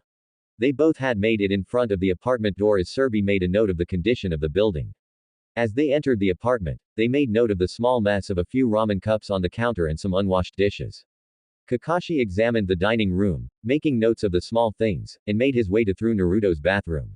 He paused when he saw what looked to be pet bathing products. Nar must have a pet somewhere. As the two made it into Naruto's bedroom, Kakashi had noticed a few things. He looked to the bed and noticed that the bed looked like it was on, but no longer had an impression on it, signifying that it hasn't been slept in a while. He also noticed that there were plants and flowers placed here and there and giving the room a bit of a nature smell. But what really caught his attention was a small rope dangling in the middle of the room with what looked like a piece of the ceiling on the end. Looking up, he could make the very subtle signs of a ceiling door. He must have forgotten to hide the rope this morning since the ceiling piece on the tip shows that it would be a hidden area. Here was confused because he knew that there shouldn't be an attic in the apartment. Walking up to the rope, he gently pulled on it to reveal the door swing down. Kakashi leapt up to hang on the ledge and would have climbed up if there was room, but he noticed that he wouldn't even be able to crawl well in there, let alone stand. So, he just peered into the new area and saw a good amount of plants and flowers in a sleeping area next to the window in the ceiling of the area. After he fell back next to the Hokage and told him what he saw, Hiazen just nodded as he thought. I should ask Nar about that little area, but for now, I will leave him be. Kakashi began to speak to the Hokage. This one is the more unpredictable one out of the three. He gardens. He has a bed that looks like it's more for show now. He has a secret sleeping area surrounded by plants and appears to have pet products in his bathroom. He has been unpredictable all his life, but he is determined, headstrong, and random. He reminds me so much of his mother in that respect. Hai said while rubbing his chin. After they finished their inspection of the apartment, they left and began speaking about the three genins as they walked through the streets. The three of them are so different from each other. Very little in common, and from how they interacted. They will never get along. They might work together if it comes to it, but it will be extremely strained, Kakashi said in a dull tone while walking with his hands in his pockets. Hiruzen could understand what Kakashi was saying, and deep down he thought that this was a bad team-up with the Uchiha's personality being what Naruto would want nothing to so with. He hated that the council brought up such a good point on having Kakashi being his teacher to help with his sharing and how the dead last would be team up with the Rookie of the Year. He almost killed the civilian council when they said that the Uchiha would be able to reign in the demon brat. He kept asking himself why he allowed the civilian council to keep existing, but knew that the civilian part of the village needed a voice for their concerns, but they keep going out of bounds when they don't like something. Kakashi-san, I understand your concerns, but it has been said this way, and I am hoping you will be able to change them a bit. Hopefully, they will pass the Genin's test and you can start on that. Speaking of which, when did you tell them to meet you? In a bored tone, he answered, 6. Hiruzen paused when he heard this and gave Kakashi a stern look. Kakashi-san, it is 8 in. Turning to the Hokage, Kakashi just gave a nonchalant. Oh, really? Kakashi-san. One of these days you might regret being late. Now get to your team. Back with the three genin. Nar was trying his hardest not to hit Sakura. She had been ranting for the last 20 minutes and although he had his earplugs, he could still hear her and it was still causing his ears the sting a bit.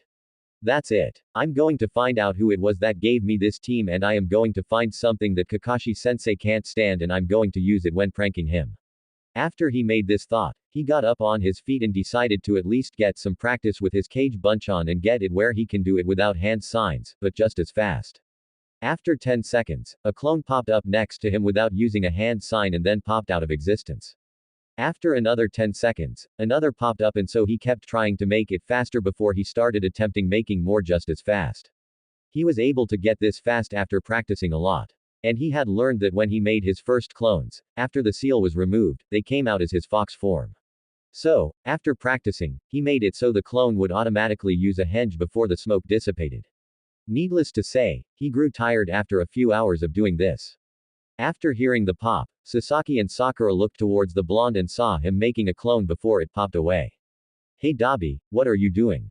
Naruto had not heard him and kept up his practice. Sakura was not happy that her Sasaki was being ignored. Hey Narbaka, don't ignore Sasaki she yelled out, breaking Naruto's concentration. Nar jumped when he heard the yelling. Turning to the other two, he saw that Sasaki was talking while wiggling his finger in his ear. Pulling out his earplugs and shaking his head a bit, he asked with some irritation. What is it now? I was in the middle of something. Sasaki got the ringing in his ear to stop and asked his question again. What was it that you were doing, Dobi? Nar really wanted to punch him in the face, but decided to be nice as much as his patience allowed him. I was practicing my jutsu so I could do it faster. Sakura was confused and asked, but you weren't doing any hand signs. How can you do any jutsu without hand signs? In a softer tone, thankfully, Naruto couldn't believe it. The smartest kunoichi didn't know this. Now granted, he wasn't really book smart, but Enko got him a book that talked about improving your skills that he skimmed, and he had practiced his henge and kavarami when he learned them, trying to make them better or easier to use. One of the only things that he learned was that you can do jutsu faster and easier if you practice them and that certain jutsus can be done without hand signs. So he tried the henge and kawari and they worked and the days before team assignments were spent doing it with the cage bunch-on which was a lot harder when doing it with a henge. I read from a book given to me as a gift that some jutsu can be done that way. he said with a sigh, knowing that he won't be able to practice now. Sasaki got up from where he was and walked up to the blonde. Dabi, tell me how to do it and give me the book that told you this.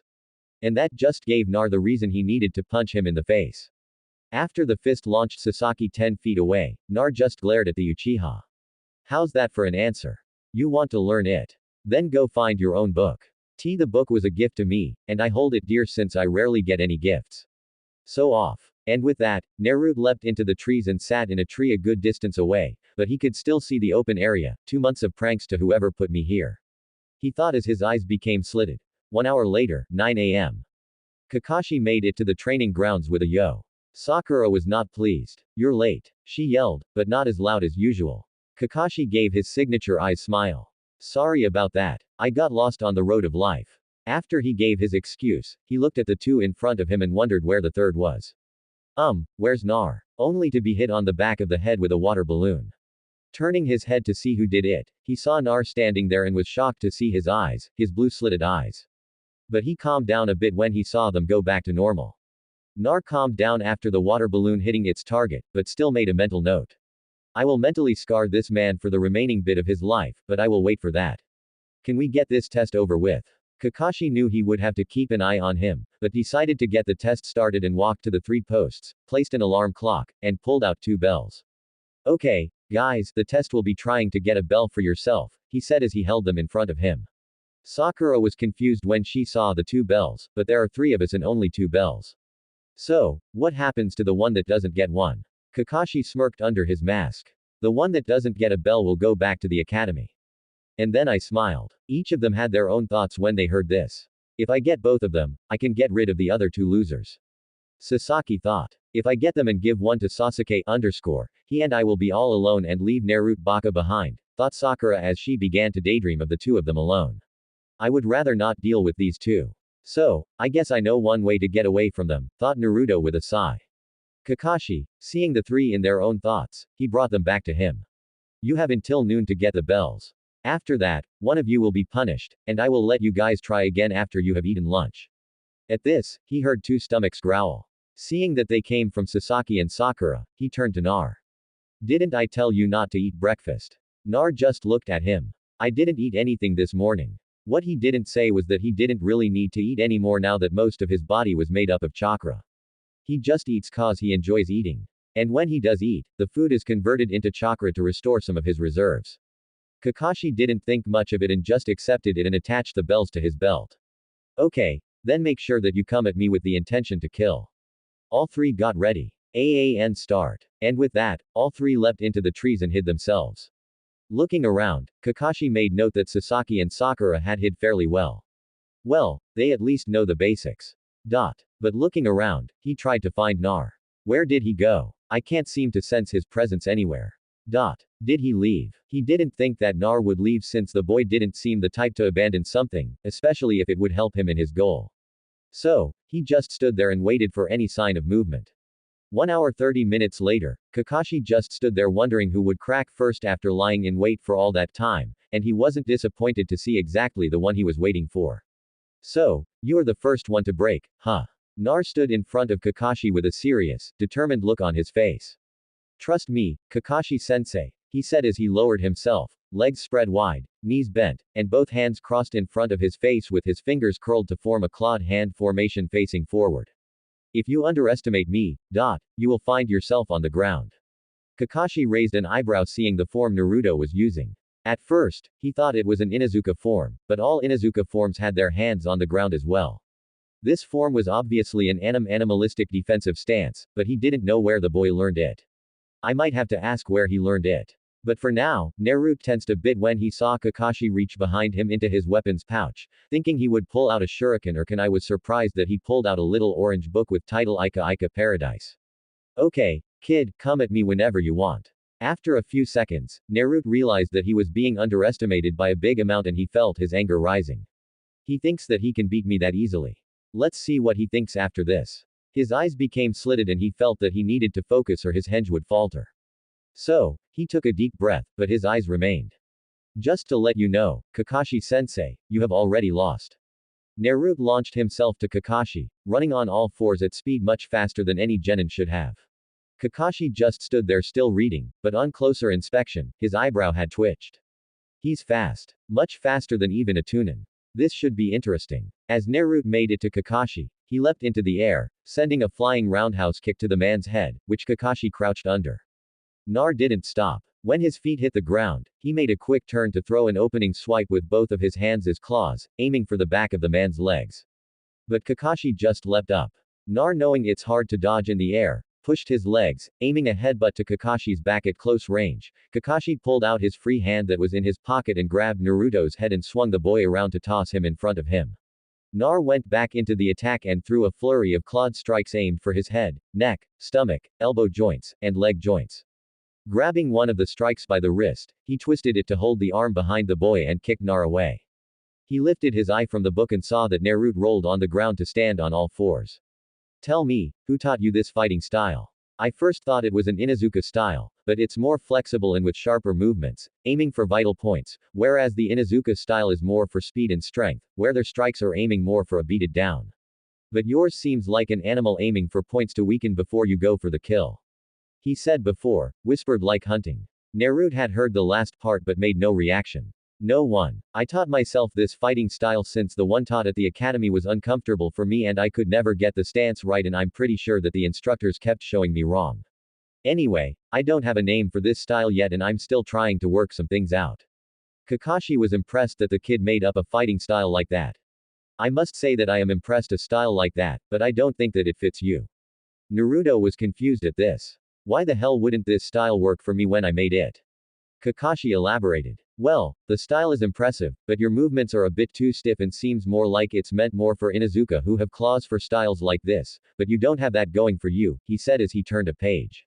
Hearing this, Naruto got up from all fours and started to take off his sandals, much to the one-eyed shinobi's confusion. Sakura and Sasuke were both watching the whole thing from different sides of the field and couldn't believe what they saw. The dead last of their class moved faster than they ever saw him go and using a taijutsu style he never used in the academy taijutsu matches. Sakura was shell-shocked. I could barely keep track of any of their movements. I don't think I will be able to handle fighting that, but I'm sure Sasuke could beat it. She thought while her inner Sakura gave her thoughts. Chawa, there's no way Sasaki would lose. Meanwhile, Sasaki was fuming. How the hell did the Dabi learn that style? I should be the one with that style. Not him. How did he get that strong? It might just be a fluke. Nar had finally taken off his sandals and put them to the side. Kakashi couldn't figure out what the point of doing something like that, but just waited. He got his answer when he saw Naruto lifted his heel and stood on his toes and dropped to all fours with his heel still lifted and then launched himself a bit faster than before. Oh boy. Kakashi had to dodge at a faster pace and could see that some of the movements flowed easier than before. He even felt his fingertips slide a bit of his neck. Time to start the lesson. Kakashi jumped away from Naruto and put his book away. Lesson 1, Taijutsu. With a quick jolt of speed, Kakashi was on Naruto and sent him flying towards the river a bit with a kick to the head. Nar flipped himself in the air and tried to land on his feet, but the speed he was going forced him to roll a bit before he was back up on all four. Shaking his head, he looked to where Kakashi was supposed to be, but couldn't see him. Leaf Village Secret Art. 1000 Years of Death. Naruto heard this from behind and quickly turned his head to see Kakashi with his fingers flying towards his. On pure sheer instinct, he used the Kawarimi to replace himself before it made impact and he replaced himself with Sakura. Ah! The scream was heard throughout the village. Sakura was launched into the air, holding her in pain and ungracefully fell to the ground, still holding it with anime tears flowing from her eyes. I can't marry Sasuke anymore. WWW.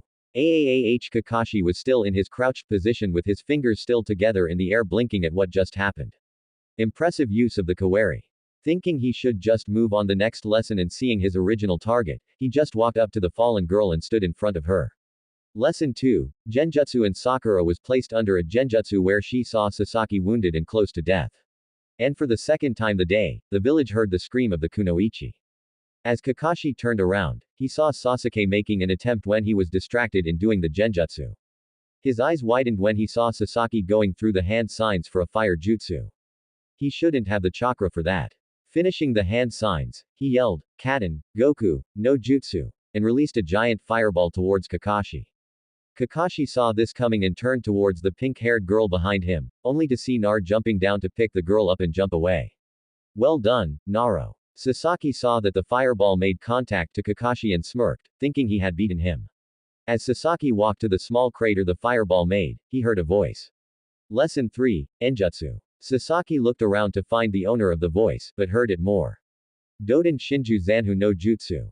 Sasaki saw a pair of hands grab his ankle before he was brought down into the ground buried shin deep. Sasaki struggled trying to get out of the dirt as he saw Kakashi stand over him. Well, Sasaki underscore, that was a fast fight, though it was an impressive fireball, though you need to work on your aim. Sasaki looked at the burning ashes in the crater and saw that it was a log that was hidden turning to ash.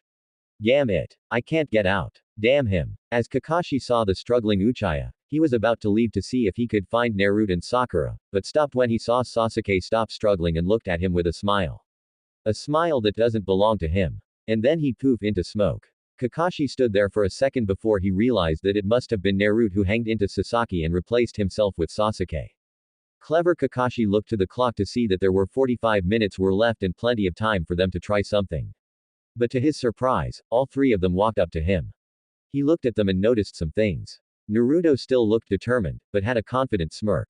Sasaki was covered in dirt and looked like he was about to kill the blonde, and Sakura was still holding her in pain and shuffling more than walking. Well, this is unexpected.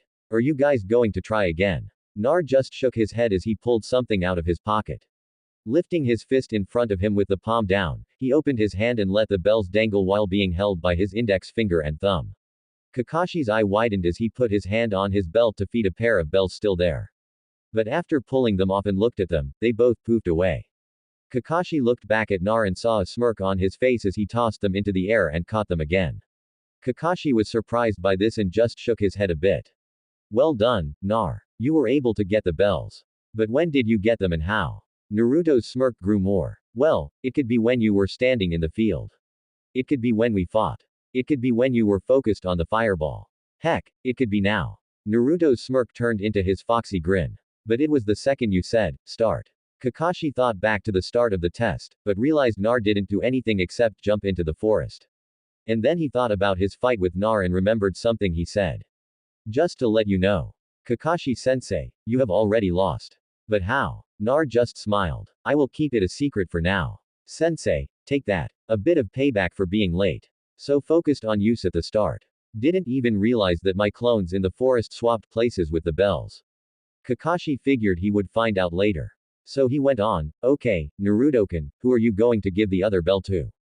Nar looked at the bells for a second and nodded his head. Sasaki thought that he would get one because he was Naruto's better and it made the most logical sense. Sakura was not sure about it, but just looked at Nar. Nar put one bell in each hand and tossed them behind him to Sasaki and Sakura. Both of them, he said with a smile. Kakashi was stunned at this and widened his eye.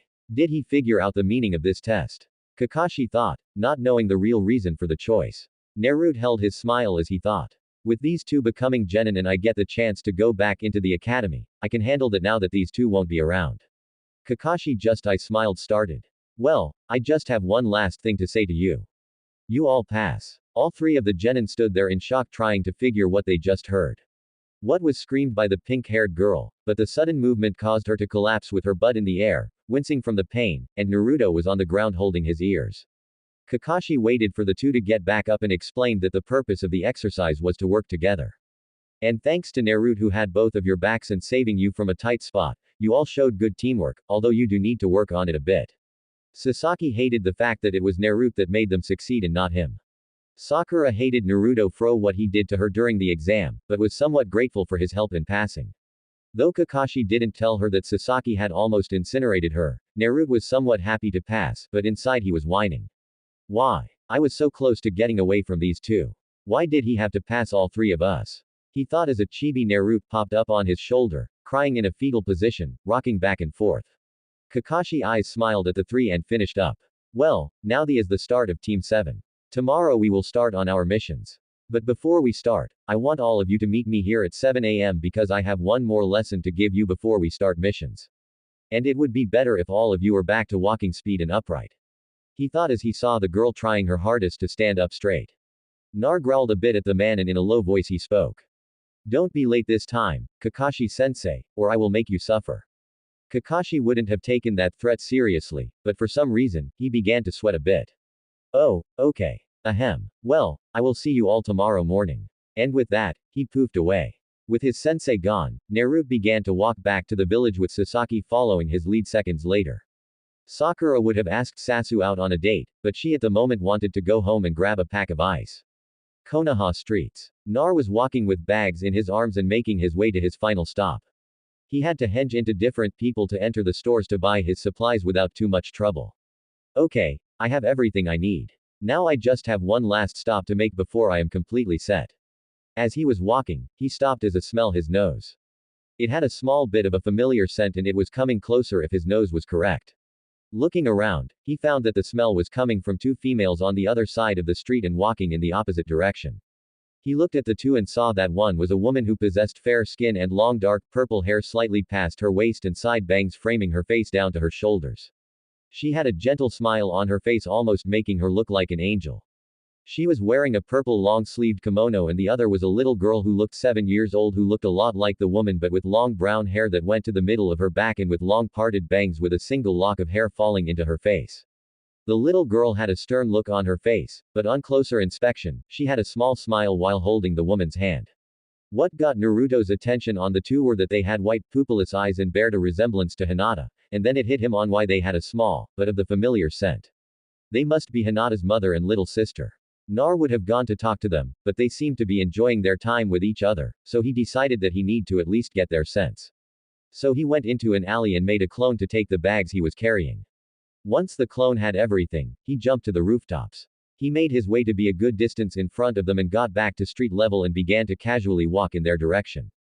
After a minute, they were close. And as he walked past, he made sure to memorize both of their scents without making any other moves. He kept walking towards his final destination. Okay, I have their sense and now to get the last piece I need. The Hokage was in the council chamber with the 3 council elders waiting for the last of the Jonin instructors to arrive to give their report on their teams. In the room were several Jonin sensei of civilian genin and then there were the 2 sensei of clan heirs. The first one was Kurenai Yuhi. Kurini was a fair-skinned woman of slender build. She has long black untamed hair reaching her upper back, red eyes with an additional ring in them. She wore makeup consisting of red lipstick and purple eyeshadow. Her outfit consisted of a red mesh armor blouse with only the right sleeve visible and was wrapped in bandages with a pattern similar to rose thorns. Both her hands and upper thighs were wrapped in bandages as well. The second clan heir sensei was Asuma Saruto. Asuma was a tall man with brown eyes, tan skin, short black spiky hair, and a beard. His clothing consisted of the standard Konoha ninja uniform with the sleeves rolled up halfway, a flak jacket, shinobi sandals and a sash that had the kanji for fire Huo marked on it around his waist, a pair of black bangles and bandages wrapped around the arms of his sleeves. He was the son of Hiruzen the third Hokage. After waiting for a few minutes, Kakashi walked and looked around. Sorry, am I late? He said rubbing the back of his head thinking that he arrived late as usual. Hai just chuckled and said not at all Kakashi. In fact you are just on time. Everyone was staring at Kakashi like he had grown another head and wings.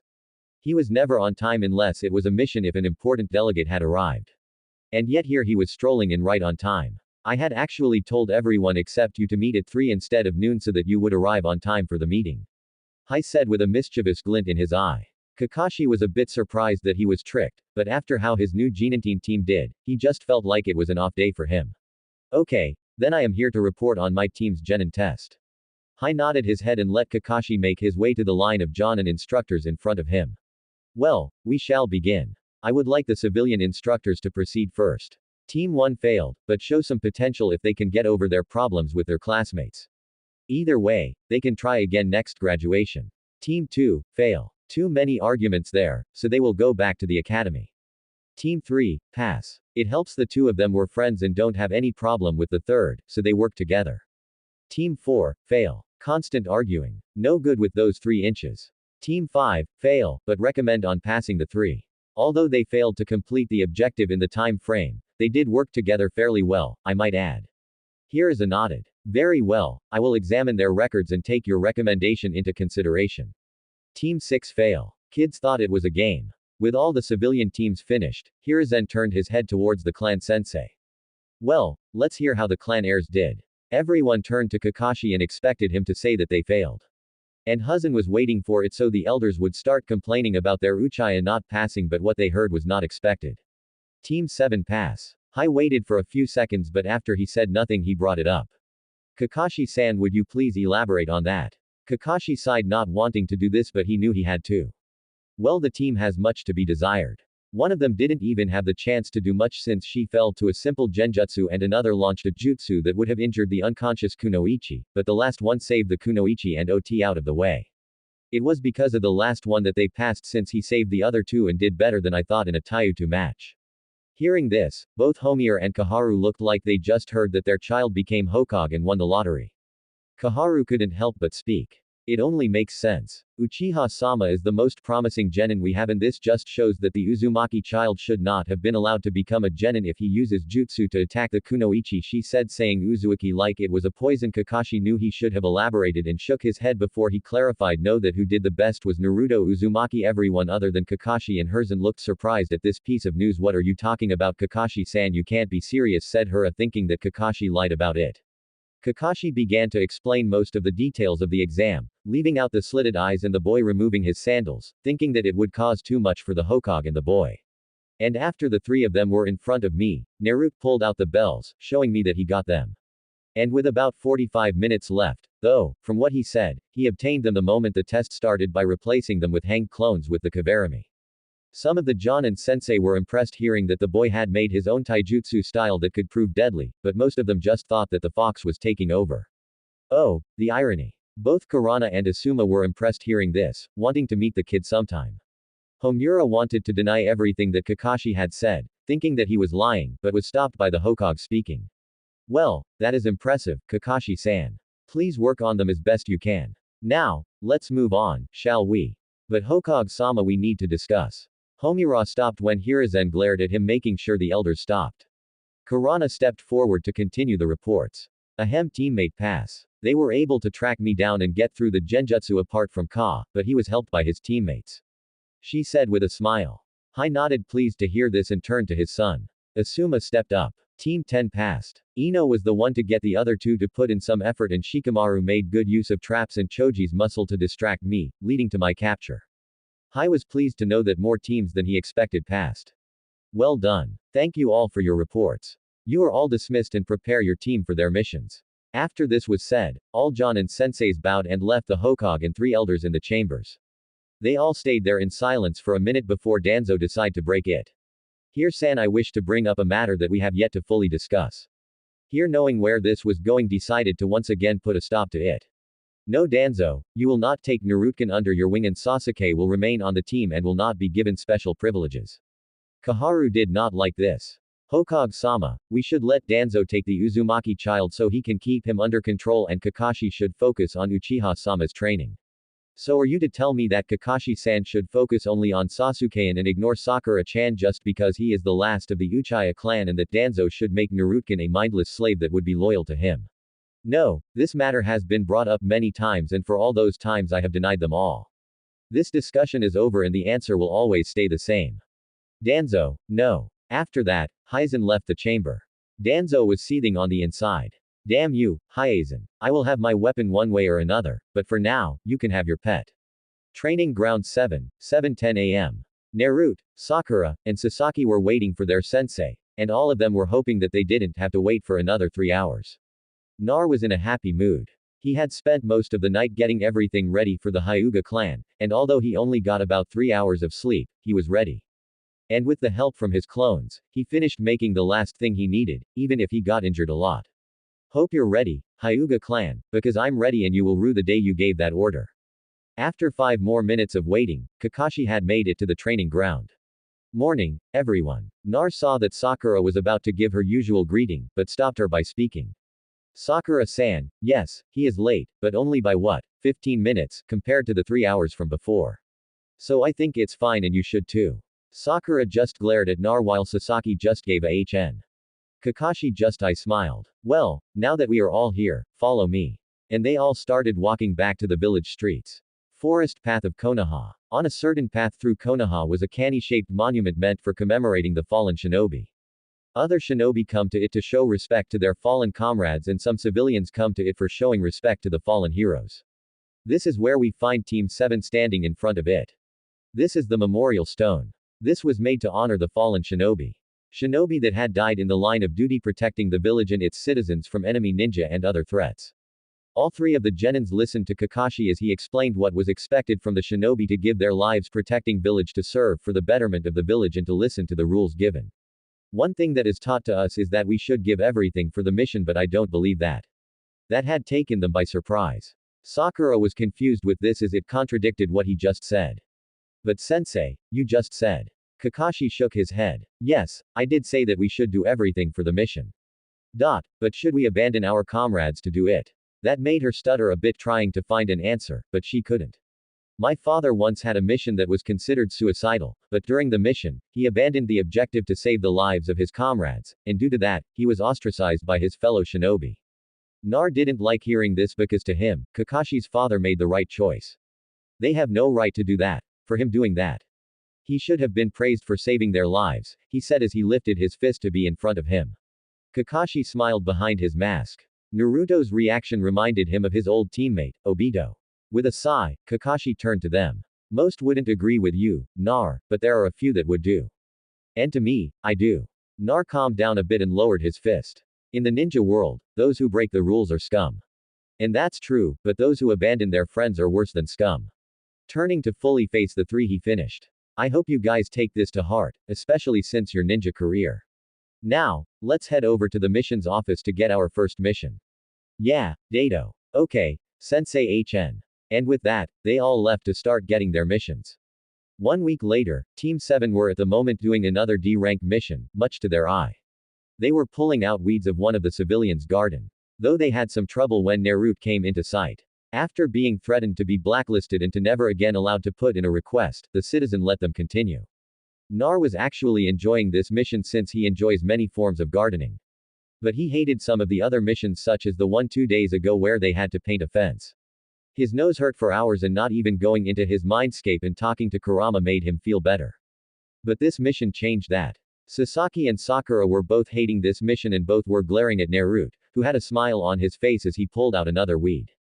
Kakashi was just leaning on the side of the house reading his book.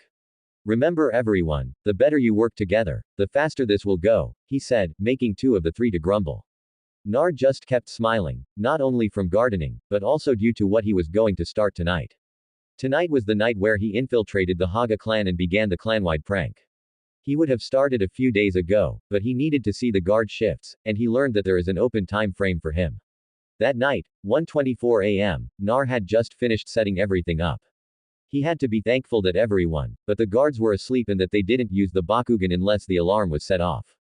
He had some close calls with some patrols that almost saw him in the hall, but thanks to his years of hiding from the Anbu, he knows how to hide in the shadows. He was making his way to a certain room and was following his nose until he found it and cracked open the door. Quickly going in and closing the sliding door behind him, he walked up to a dresser on the side of the room, making sure not to wake up the occupant and placed a small box about 1.5 feet in height, width, and length. Taking one glance at the occupant, he left through the door, hopped to the rooftop, and left the compound before he was seen. Stopping a few rooftops away, he took one last look at the compound. Enjoy your morning, Hagas, because that will be day 1. And with a evil laugh, Naruto went home. Haga compound. 5 a.m. Hi Ashi. Hyuga was just waking up from an uncomfortable sleep. Normally, he would not have any trouble waking up at this hour since he always woke up early to prepare for the day. But he had a foreboding feeling about this day, like if he walked out the door, he would walk into hell without no way to stop it. He brushed these feelings aside and went to get his dress robes and towels so he can bath in the Hyuga bathhouse. Opening the door of his room, the foreboding feeling had doubled, and now he felt wary, like he was about to be attacked. As he walked down the hall towards the bathhouse, he kept looking around for any movement, but all he saw were the guards still standing at their posts. He decided to ask from where he was, "Have you seen anything out of order here?" The branch member gave a polite bow. "No, Hiyashi-sama. Everything was quiet during the night, apart from the usual street noises." Hai nodded. "Very well. Wait at your post until the morning shift. Then you may go and rest." And seeing the branch member bow to him, he went on his way. Making it to the bathhouse without trouble, he calmed down a bit. He disrobed and began to wash himself before he entered the water to relax in the warm waters. Deciding to wash his hair last, he grabbed his usual shampoo bottle and started to lather it up and began to wash it. Now clean, he made his way into the water, finally feeling the sense of dread wash away, well until he heard multiple screams coming from the main compound. Jumping from the water, he grabbed his bathrobes, making sure that it was secured. He left the bathhouse and saw many Hyuga members, both main house and branch members, being attacked in multiple ways. One of them had ended up with a beehive attached to his back and running around trying to avoid being stung. Another male member had somehow ended up in pink tutu.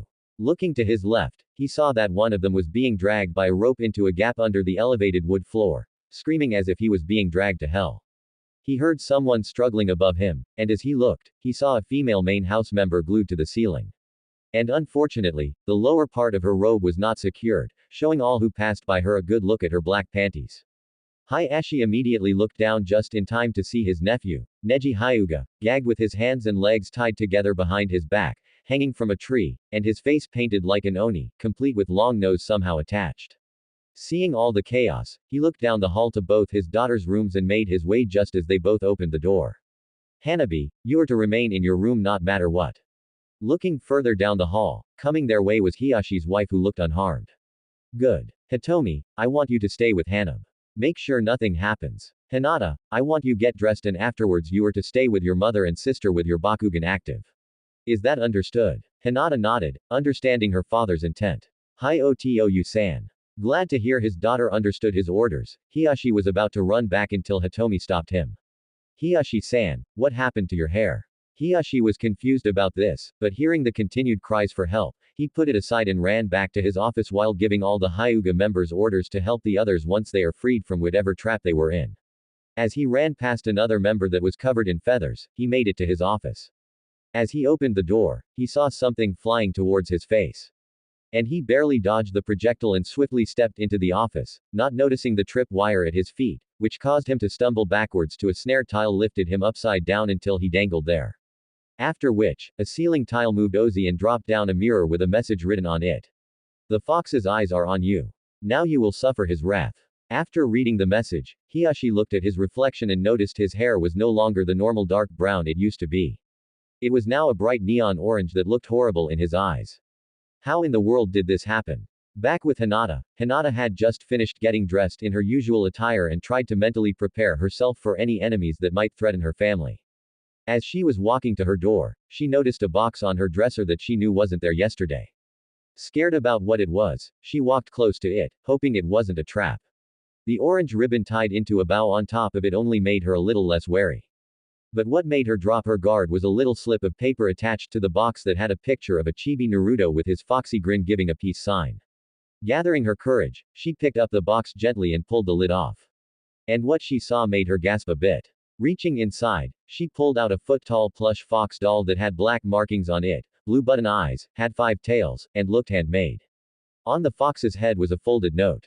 Pulling the note off with one hand while the other held the doll, she opened the note to read 3 words. I forgive you. After reading it, she felt tears streaming down her cheeks and held the doll close to her chest. Arigato Naruto-kun. 5 days later, needless to say, the Hyuga compound was in chaos. It wasn't just that morning when it happened. Through the days that followed, the Haga compound never had a moment's peace. And even those that chose not to stay in the compound found themselves being struck while out on the streets, whether by snares, pitfalls, paintballs, or for some reason, women running up to them, calling them perverts and slapping them in the face. Now, every time one of them went out, they would have their Bakugan active, which unnerved the civilians, but they wouldn't let up. However, if they turned it off for a second, they would be hit. It got so bad that a lot of them became superstitious. So much so that if they saw a black cat, they took the long way around. Kakashi was happy now that one of his excuses was valid. Hai was not seen in any meeting for a while, and the elders never left their rooms, saying that their clothing were much too inappropriate to be seen in. And when they absolutely had to leave their rooms, everyone tried to hold in their laughter from the ducky outfits, princess outfits, and speedos. They could not get new clothes because they would disappear the next morning. The only ones that were never hit were Hinata, Hanab, and Hitomi. And although Hinata knew who it was that was doing it, she never told anyone because she didn't want to get Nar in trouble. And she thought it was a nice way for some payback for ordering her not to be friends with him. Nar at the moment was at Tenten's weapon shop, not only getting a refill on his equipment, but also heard that Tenten's team sensei was rivals with his sensei. Okay, so this guy person is a crazy nut that loves to scream about youth. Tenten shivered at the word and challenges Kakashi every time he can.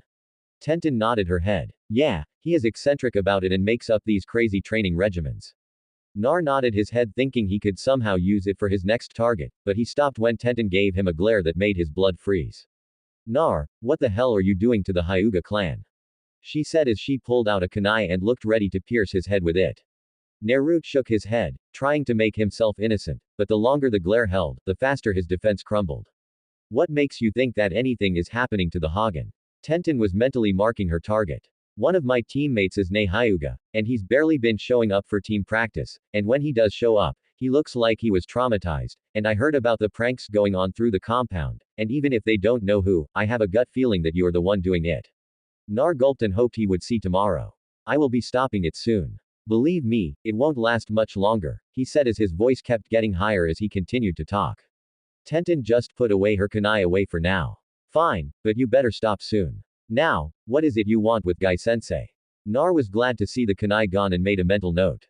Find a way to get my stuff in another store until their month pranking is done. Clearing his throat a bit, he answered, I want to know how he is so I can use it in a henge prank against my sensei. Seeing Tenten almost pull out another kunai, he continued in a quick pace. It's just that he is always 3 hours late, and I want him to have a reason to be on time, so I thought this would be good motivation for him. Tenden just let her hand slip off her canny pouch and took a breath. Okay, I can probably bring you along if we have the time, so you can meet him, but you do anything funny and you will lose something that can't be replaced. Nar just nodded his head so fast that she almost thought that it would fly off good. 2 days later, never again was Nar going to learn anything from Guy-sensei. Guy was a tall and well-muscled man. He had fair skin, a strong jawline, a somewhat large nose, but his most noticeable feature was his shiny bowl-style haircut, and thick eyebrows. He wore a green jumpsuit, orange-striped leg warmers, and the standard Konoha flak jacket, which he left unzipped. His red hit-eye was worn around his waist like a belt. He had considered himself lucky that this neggy person wasn't there, most likely from one of his clones getting him in a trap somewhere. But when he met their sensei, the first thing that caught his attention were the big fuzzy caterpillars he uses for eyebrows. And he swore that he saw legs on them as they moved. Naruto had gotten what he wanted from the man. He got his personality, which was the polar opposite to Kakashi's laid-back attitude. But after he got enough, he was volunteered to join Guy-sensei's and his clone Rock Lee's training sessions. Rock Lee had shiny black hair in the same bull-style haircut as Guy, round eyes with prominent lower eyelashes, and very thick eyebrows. He wore a green jumpsuit, orange leg warmers, and a red hit-eye worn as a belt. He had bandages around his forearms up to his fingers. Lee was actually a cool guy to be around, and learning that he had no chakra was a great surprise. They were on the opposite spectrum of ninja skill. One being a ninja who couldn't use chakra and another being mostly made of chakra, and both aiming to be great ninja. But even with his abundant energy and chakra reserves to allow him to keep up, the attitude between the two bowl-style haircut shinobi had mentally drained him, and Tenden had apparently saved him from their devastating sunset. At Genjutsu, when she covered his eyes right before they did it. Based on what she had told him, he owed her big time. But now Nar had 2 things to use against his sensei. Ga-sensei and the little orange book that he keeps seeing his sensei giggle at. The lengths he went to for a prank. Kurama himself was even mortified from seeing the memory of it, and told Naro that if he ever wore green spandex that he would lose the ability to taste any ramen for a month. Needless to say, Nar swore to the kami of ramen he would never wear green spandex. Nar was resting at the training ground by himself since his team had the day off from missions and team exercise. He was trying out a new move that uses shadow clones, and he was having trouble doing it without messing up, but he was making progress. I almost have it, but it's still too tricky to use in a fight. As he was laying on the ground, he caught a familiar scent. I know that smells. Sniff sniff. It smells like snakes. Dot and Dango. Oh. He then found himself wrapped up in snakes being dragged towards the forest, but stopping just before he entered. Well, Gaki. Seems like you are hard at work, spoke Anko, who dropped from the tree and landed next to him. And all without little old me. Sniff. I'm hurt. Naruto struggled trying to get out from his snake binds. Anko Enshin, can you please let me go? I'm a little tired right now. Anko just crouched down next to him. Nope. Especially not after what I learned last night from Ayame-chan. Naruto felt his stomach drop as he looked at Anko. Gulp. What did you learn from Ayame-nan? Anko just grinned. Well, she ran into me on the streets on her way home at night, and after some convincing, we both ended up at my favorite bar. She can't handle alcohol at all. I mean, after 2 sips, she was really talkative. And when we started talking about you, she told me something interesting about you. Nar was right now sweating and panicked. Enko Enshin, please don't tell anyone about it. I'll do anything you want, but please don't tell anyone about it. Cammy, please. Enko just smiled like a Cheshire cat getting what she wanted. Good then, let's go. She said as she dragged the stillbound blonde back to the village Konoha streets. Ino was walking back home from her team meetings and she was in a bad mood. How the heck was that a team meeting if all we did was eat at the barbecue and Asuma-sensei playing shogi with Shikamaru? Now I have to go work at the shop. Gr. As she continued, she nearly missed Anko who was still dragging Naruto walk right past her. Pausing trying to think about what she just saw, she turned to look at the weird sight and then catch up with the two in. Hey, I'm Naruto. Nar looked up to see Ino walking at his right side. Oh, hey Enoch-chan. Haven't seen you in a while, but it's good to see you again. Ino would have said the same, but she didn't expect to see Nar again, being dragged by a purple-haired woman that had him wrapped in snakes. Well, I would say the same, but am I interrupting something? Ino didn't know why, but it hurt her a bit when she said that, but she kept a straight face. Nar just looked confused at this, but shrugged it off. Well, not really. From the direction we are going, I would say that Enko Enshin is forcing me to buy her dango at her favorite shop. Ino lifted her head from looking at Naruto to look at the back of Enko and Naro, who was looking up at Ino, noticed something. Hey, Ino. Quote. Ino looked back down at Nar. When did you get an earring? Ino lifted her hand to touch the earring on her left ear. It was a gift from Asuma-sensei, saying that it was a tradition for the Enoch-cho to get them. She looked down to see Naruto smiling at her. Well, it looks good on you. Ino blushed a bit at the compliment and turned her head away to try and hide it. Enko, who was listening to all this, turned her head a bit to see the small blush on the platinum blonde and decided that she would torment the boy a bit, even if it wasn't right now. Hey girlie, come over here for a sec. Ino was startled out of her moment and walked a little faster to walk next to Enko. Yes, what is it? And my name is Ino. Enko just waved it off and leaned in to whisper into Ino's ear, but paused when she remembered Naruto's super hearing, so instead used her free hand to pull out a slip of paper and pen. Placing the pen in her teeth, she wrote a message and gave it to Ino. Just a little something for you to know, but keep it a secret for now. Ino looked at the message that said, when you want to see something cute, rub Naruto's whiskers. Ino was a little surprised at this, and she wouldn't deny that when they first met, she wanted to pet Naruto's whisker marks. But Naruto said it made him uncomfortable. So she decided not to. But with this little incentive she wanted to know what would happen since she didn't know. And if there is one thing Ino hated, it was not knowing something, especially when it caught her attention. Enko patted Ino on her shoulder to pull her out of her thoughts.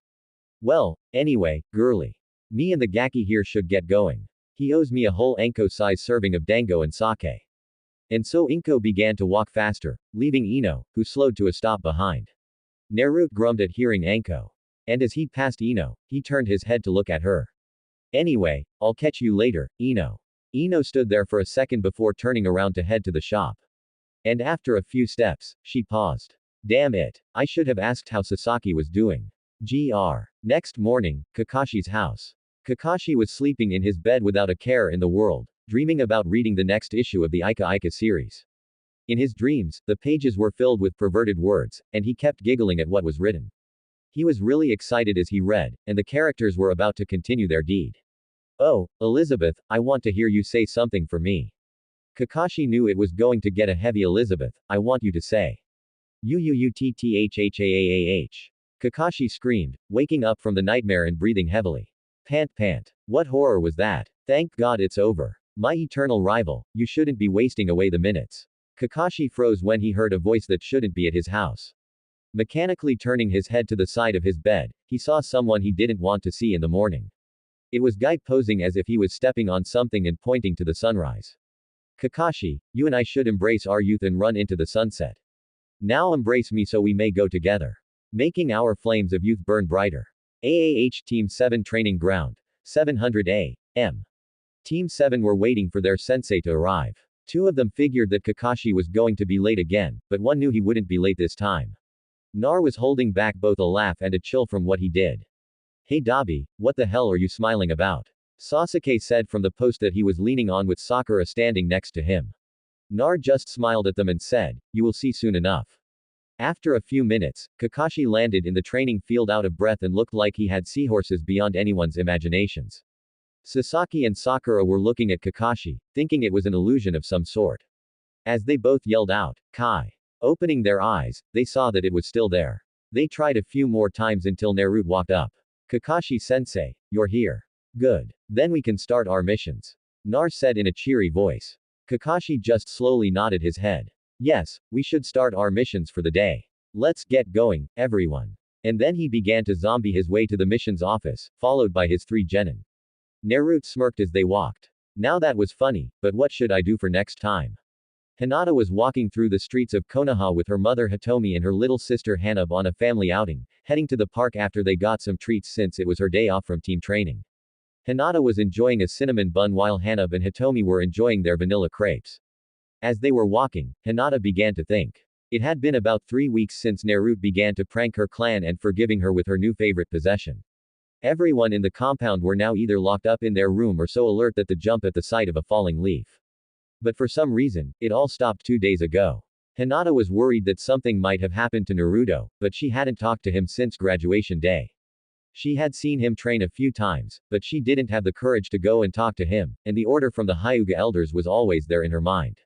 Hinata realized that they had made it to the park so they can sit down and enjoy their treats, and the 3 of them made it to a bench that was set underneath a tree.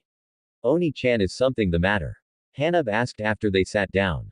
Hinata looked at her little sister wondering why she would ask that. Why do you ask, Hanabi-chan? Hanabi just looked at Hinata's hand. You haven't even taken a bite from your cinnamon bun in the last few minutes and you looked like you were thinking about something. Hinata was about to deny that something was troubling her, but her mother had placed a hand on her head. Hinata-chan, what is it? If there is something worrying you, you can tell me. Is it about what has been happening at the compound? Hatoi asked her daughter in a gentle voice. Hinata just looked up with a small smile. No, really, I'm fine. Oka-sama. Hinata just went back to eating her cinnamon bun and enjoying her time with her mother and sister. Meanwhile, with Naruto was laying in a tree with the leaves hiding him as he was in his fox form with his tails waving around leisurely and his head laying on his paws thinking about what he would be doing that night. He knew it was extremely risky to be outside and in a public place in this form, but he was more comfortable as a fox, and since his team were not doing missions today, he chose to just laze about, but he couldn't enjoy it since he was nervous about tonight. I don't know if I can do this. I mean, the way Sama made it sound just makes me want to not do it. I have to. Nar and Kurama had talked about a solution to his henge issue and the solution was brought up, but Kurama had told Naro that the solution was going to be painful. Nar was pulled out of his thoughts when he heard talking. On-chan, is something the matter?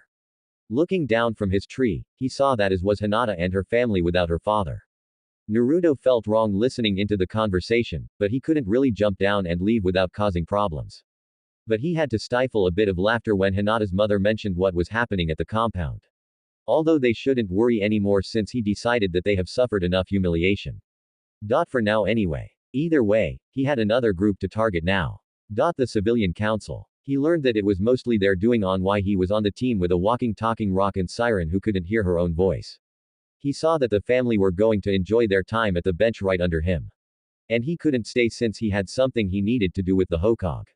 So he came up with a way to get away without making it seem like he was eavesdropping.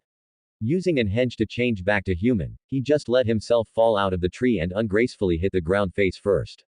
Ow. Sitting up while rubbing his eyes and giving a yawn. He made it look like he just woke up from a nap. The Hyuga family were startled by the loud thunk and sudden movement from the tree. Standing up and turning to it, they saw Naro sitting on the ground, rubbing his eye.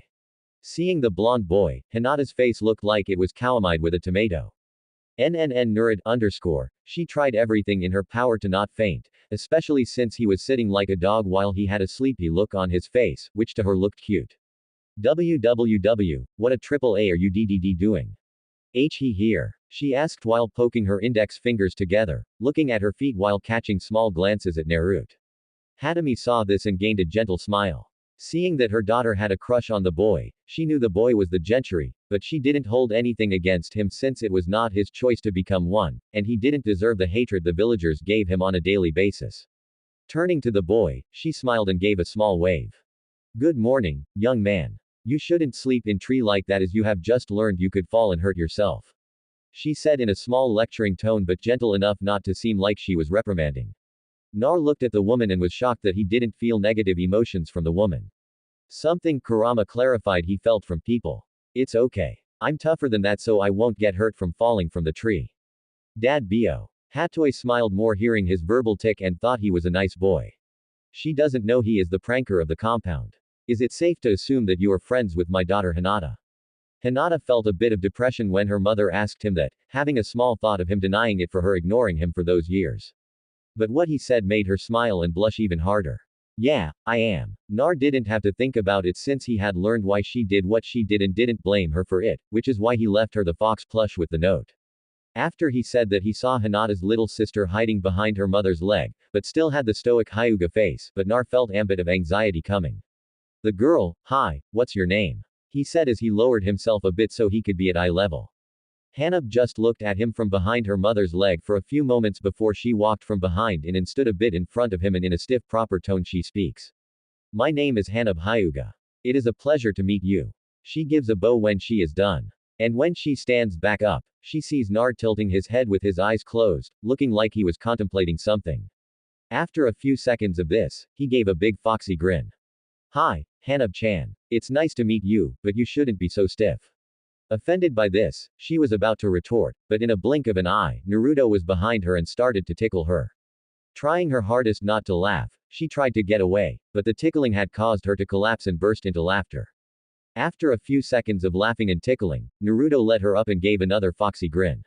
See, you look better smiling instead of being all stiff and stone-faced. Hanab didn't know what to think about the older boy. He seems like someone that would get into trouble just because it would be fun. But Hinata doesn't seem to mind that. What's so special about him? Hanab had seen how Hinata acted around him and knew that she had a crush, but just couldn't see why. After catching her breath, she got up and straightened her kimono and glared at the boy who looked like he had no care in the world. That just made her puff out her cheeks in frustration. Naruto would have continued, but he had to get things ready. Well, it was nice meeting you all, but I have to get to the Hokage Gigi, so I'll catch you later. And then he began to run off towards the Hokage Tower, but as he was running, he turned his head and waved. See you later, Hinata-chan. Hinata blushed and just gave a small wave and was also a little disappointed that she couldn't talk to him a little more. Hatoi just walked up to stand next to her. He seems like a nice boy. I hope that next time we will be able to speak with him more. Hinata just looked up at her mother and nodded her head. Hanab just puffed her cheeks more. HMPH. He seems like an idiot to me. Hatoi just patted Hanab on the head. Hanab-chan be nice. Konoha streets. Naruto had come to a slow pace on his way trying to think about what to say to the Hokage. He knew what the conversation was about, but it was the build-up to it that kept him nervous. So into his nervous thoughts, he had slightly let his mask slip while on the streets because of the hatred he felt from everyone around him. A look of fear was now on his face. Eyes kept darting left and right as he looked to the ground. A small bit of shaking and his breathing increased a bit. All the civilians that were looking at the boy like they had won a battle. Look at the demon shake in fear.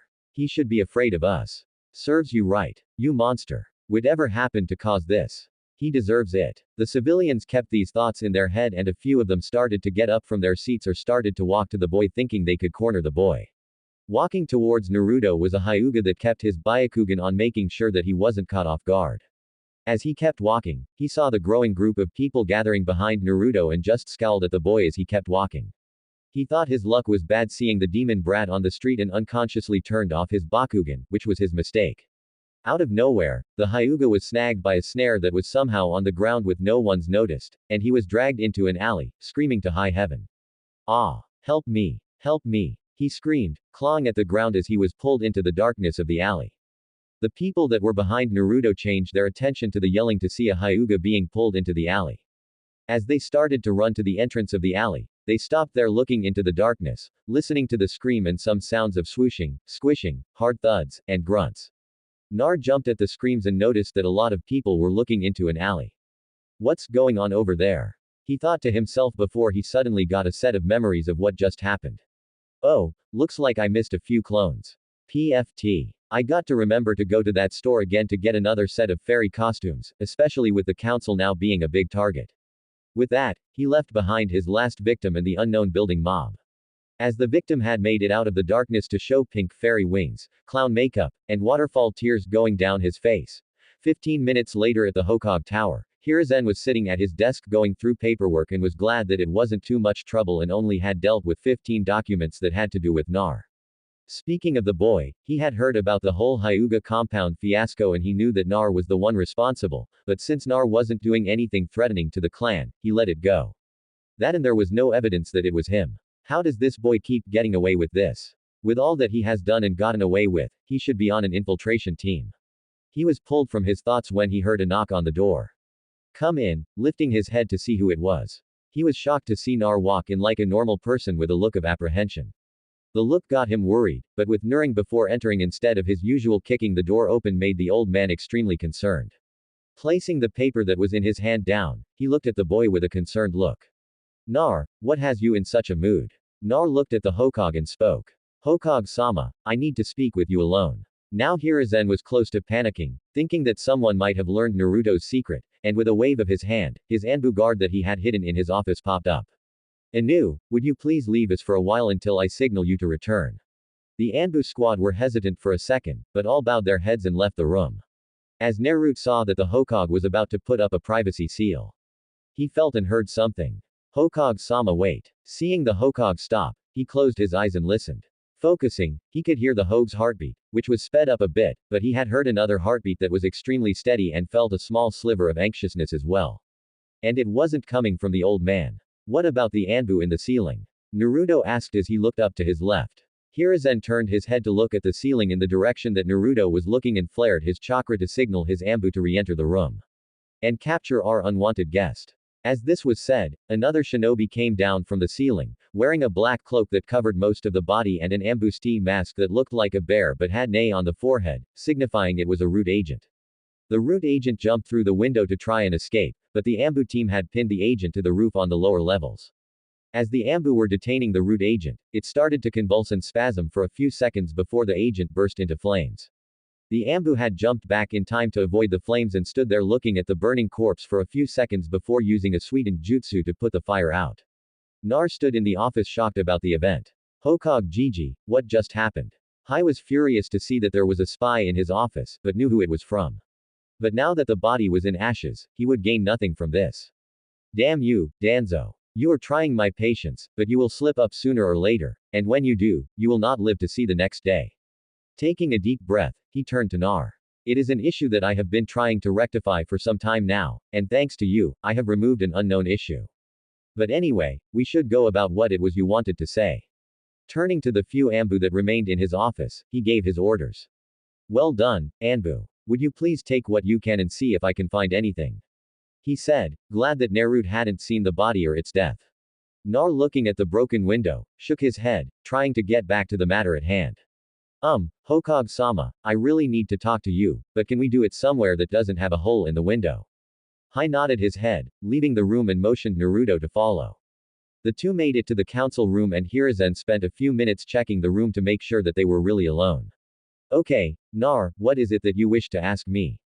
Taking a deep breath, Naruto looked at the Hokage and standing up straight with his hands behind his back and in the best proper manner he could, he started, Hokage-sama, I would like to request a select few shinobi to assist me in a personal matter that I have to accomplish. Hai felt his heart stop for a moment when he heard this. Here was the most unpredictable ninja. Someone who would never show respect to any authority was right now showing the amount of respect and proper manners that you would expect from a loyal soldier. So unbelievable was the scene that he put his hands in a seal and said, Kai. Opening his eyes to see the same thing he tried several times. Kai, Kai, Kai. He finally made the conclusion that this was not a genjutsu. He repeated what the boy had asked and decided he would find out what this was about. Okay, Nar, what is this about asking for several shinobi's assistance? Nar kept his posture and went about his request. I will be doing something that could before he could continue her stopped him by lifting up his hand, telling him to stop. Naruto, please stop this. I cannot see you act like this. It doesn't suit you and you said this is a personal matter. Please just ask me like you would normally ask. Naruto had slumped his shoulders and his arms had dropped to his sides and he let out a breath like he was underwater and came up for air. Oh, thank Kami. Hai smiled at this knowing that the boy wouldn't be able to keep going like that. Now please continue. Nar looked up and with a nervous chuckle, well, I am going to be doing something tonight at my apartment and I need the few who know my secret to be something like a guard so that nothing will disturb me. Now, Hiruzen was concerned about why he would need a guard. Okay, Naruto, you are to tell me what it is that you will be doing, and then I will give you my decision. Nar was sweating now, trying to find a way to tell the old man what he was about to do without telling him that he was doing this with Kurama's help. Now, what? Exclamation mark. Okay, you can do this. Well, you know my hench, right? Seeing the Hokage nod, he continued. Well, I have a way to fix the problem. So, my secret doesn't get out. Like, if someone hit me and the henge drops in before you ask, I can't tell you where I learned this, but I can tell you that where I learned it isn't bad. His could only think of several possible places the boy could learn something that could help him with the problem. Something that he himself had not been able to solve. Naruto, I need to know where you learned this. Hokage Gigi, it's really okay and it is safe. And Narzan said in a stern voice saying that this was not for debate. Nar was shuffling his feet under the gaze from the Hokage and felt really small regardless of him being mostly boo. Narzan said again making Nar just look at the ground and just told a half-truth. Oh Kami, please let this work. Well, I have talked to Ram the Kobe. Before Hazen could start to yell, panic or scold the boy, Naruto stopped him. Wait, Gigi. It's okay. Let me explain. Hazen noticed the slip-up but kept it in his head for later and stay on topic. Please do. Well, I met the Kobe a while ago and he said that he would help me with this problem. He said that if the villagers saw me as my fox form, they would attack and kill me and to avoid losing his life as well. The Kobe said that he would help me with a way to change my form so that I am in a human form, but he said that it will hurt a lot. I did not like this. Not only did Naruto meet the Kobe and not tell him, but this whole situation screamed problems. He didn't regard the boy meeting the fox when he was a little child since at that time Naruto could even attempt to release him right now. Nar could very well unleash the fox if he was manipulated to do it. Nar, you are not to listen to anything the fox says. For all you know, he could use this to take over your body. There's no way he would do that. Nar yelled before he could stop himself and quickly covered his mouth. Hai was shocked at this since he didn't expect Nar to disagree so adamantly and it made him want to know what Naruto was hiding. So looking at the boy with a stern gaze, he asked Naruto, what makes you say this? And why are you so quick to defend the Kale? He said, looking into the boy's eyes with slight anger and disappointment. Nar wanted to be anywhere but here. However, he knew he had to come clean a bit. The Kobe isn't evil, Gigi. Taking a deep breath, he steeled his nerves, but still felt afraid of this. He actually is nice and doesn't hate me or the village. He actually became my fat friend, and he just wants to help me. Gigi, he said with some tears in his eyes, afraid that the Hokage will do something to separate them. His wanted to disbelieve this, to say that it was all a lie. But the look in the boy's eyes said that everything that was said was true. But he still stayed wary. As much as I would like to believe you, it still seems too risky to just listen to the Kobe. But Gigi Hiruzen raised his hand to stop him. Even with what you say, I cannot allow you to do this. He saw that the boy was getting more depressed. Not without someone of my choosing to be part to your guard. Naruto looked up at the Hokage. After he heard this, I will add a Jonin that is aware of your secret and is the only Jonin that knows your secret apart from Enko and Kakashi. But Kakashi believes that what happened to you is reversed. Perhaps I should inform him so he may help you if something were to happen. He knew he was taking a risk, but when it came to the boy, he should never expect things to go the way they should. It's times like these that I just feel like an old man watching his grandchildren doing the impossible, which is true. He looked into the boy's eyes once more and asked, are you absolutely sure that this will work? Nar stood more resolute. He hasn't lied to me ever since we met. Saved my life, played with me when I was a kid, listened to me when you weren't able to, and he wouldn't do anything that would be bad for me. He just took all that was said and decided that he would allow this, and pray it wasn't a bad decision. Very well. Who is it that you wanted? Outside Naruto's apartment that night, 900 p.m. Nar had been waiting for the people he asked for and was pacing back and forth. It was around 9:30 when they arrived, and Naruto saw the people he asked for and was glad that the Hokage had actually gone with this. Looking at the group, which consisted of Iruka, Enko, Hana, and Inoichi, who the Hokage chose to be part of the group, everyone had a look of confusion when they arrived because the Hokage didn't tell them anything other than Naruto needed some guards during this night, but that was it. Enko was the first one to speak. Okay, Yaki, why did you ask us to guard you? Did the Hagas finally figure out that you were tormenting them the entire time? she said with a huge grin on her face as a few of them chuckled as they had witnessed some of the pranks on the street. But Iruka was shocked at this since he hasn't seen any of it. What Nar just looked sheepish at this, but he wanted to get things started. Sorry, Iruka, and thanks everyone for doing this for me. I will be doing something that will cause a lot of noise and I'm afraid that people might take this opportunity to do something. So, I asked you guys who know my secret to make sure that no one will do anything. Hana was concerned by the way he said it, like he was sure that he would be attacked or something. Naruto-kun, what will you be doing? I was told a way for me to change myself for a while, but I was also told that it will be loud. Eniki wanted to clear up his understanding a bit and see how far the others knew. Did the Kobe tell you? Nar looked at Inoichi, not wanting the others to know that he was talking to the fox. It's okay, Nar, I know about him. Even met him when you were first turned into a Beiju fox and he seems extremely protective of you like a father, he said with the last bit with a knowing smile. The others who heard this were shocked and worried that the boy was talking to the demon fox. But the way that Inoichi, who said he met the fox and still lived to tell the tale, said that the fox was protective of the boy, made some of them want to question the boy on the relationship between the two. But Naruto looked shocked that Enoi could know about him and Ramatushin. He would have asked more, but he felt a tug at the back of his mind which told him that Kurama was calling him. Thank you again, everyone, he said as he opened the door. And one more thing, he said, getting everyone's attention. No matter what you hear in here, no matter how much you want to help me, please don't enter, he said in a serious tone. Seeing everyone nod their heads, albeit a little hesitantly, he entered his apartment with one last thank you. As Naruto entered his apartment, everyone got into position with Anko by the door with Inoichi by her side. Hana on the rooftop and Iruka on ground level. Naruto had gone into his bedroom and sat down on the ground and closed his eyes as he entered his mindscape. Naruto's mindscape. Rama touching, I'm here. Kurama had walked into the clearing that is usually where Naruto appears when he comes in the mindscape and looked at Nar with a look of apprehension. Kid, are you sure you want to do this? You told me about this and we already came this far, so we should go with it. Dad Biao, I know I told you this, but I also told you that based on how you or this could very well hurt you a lot.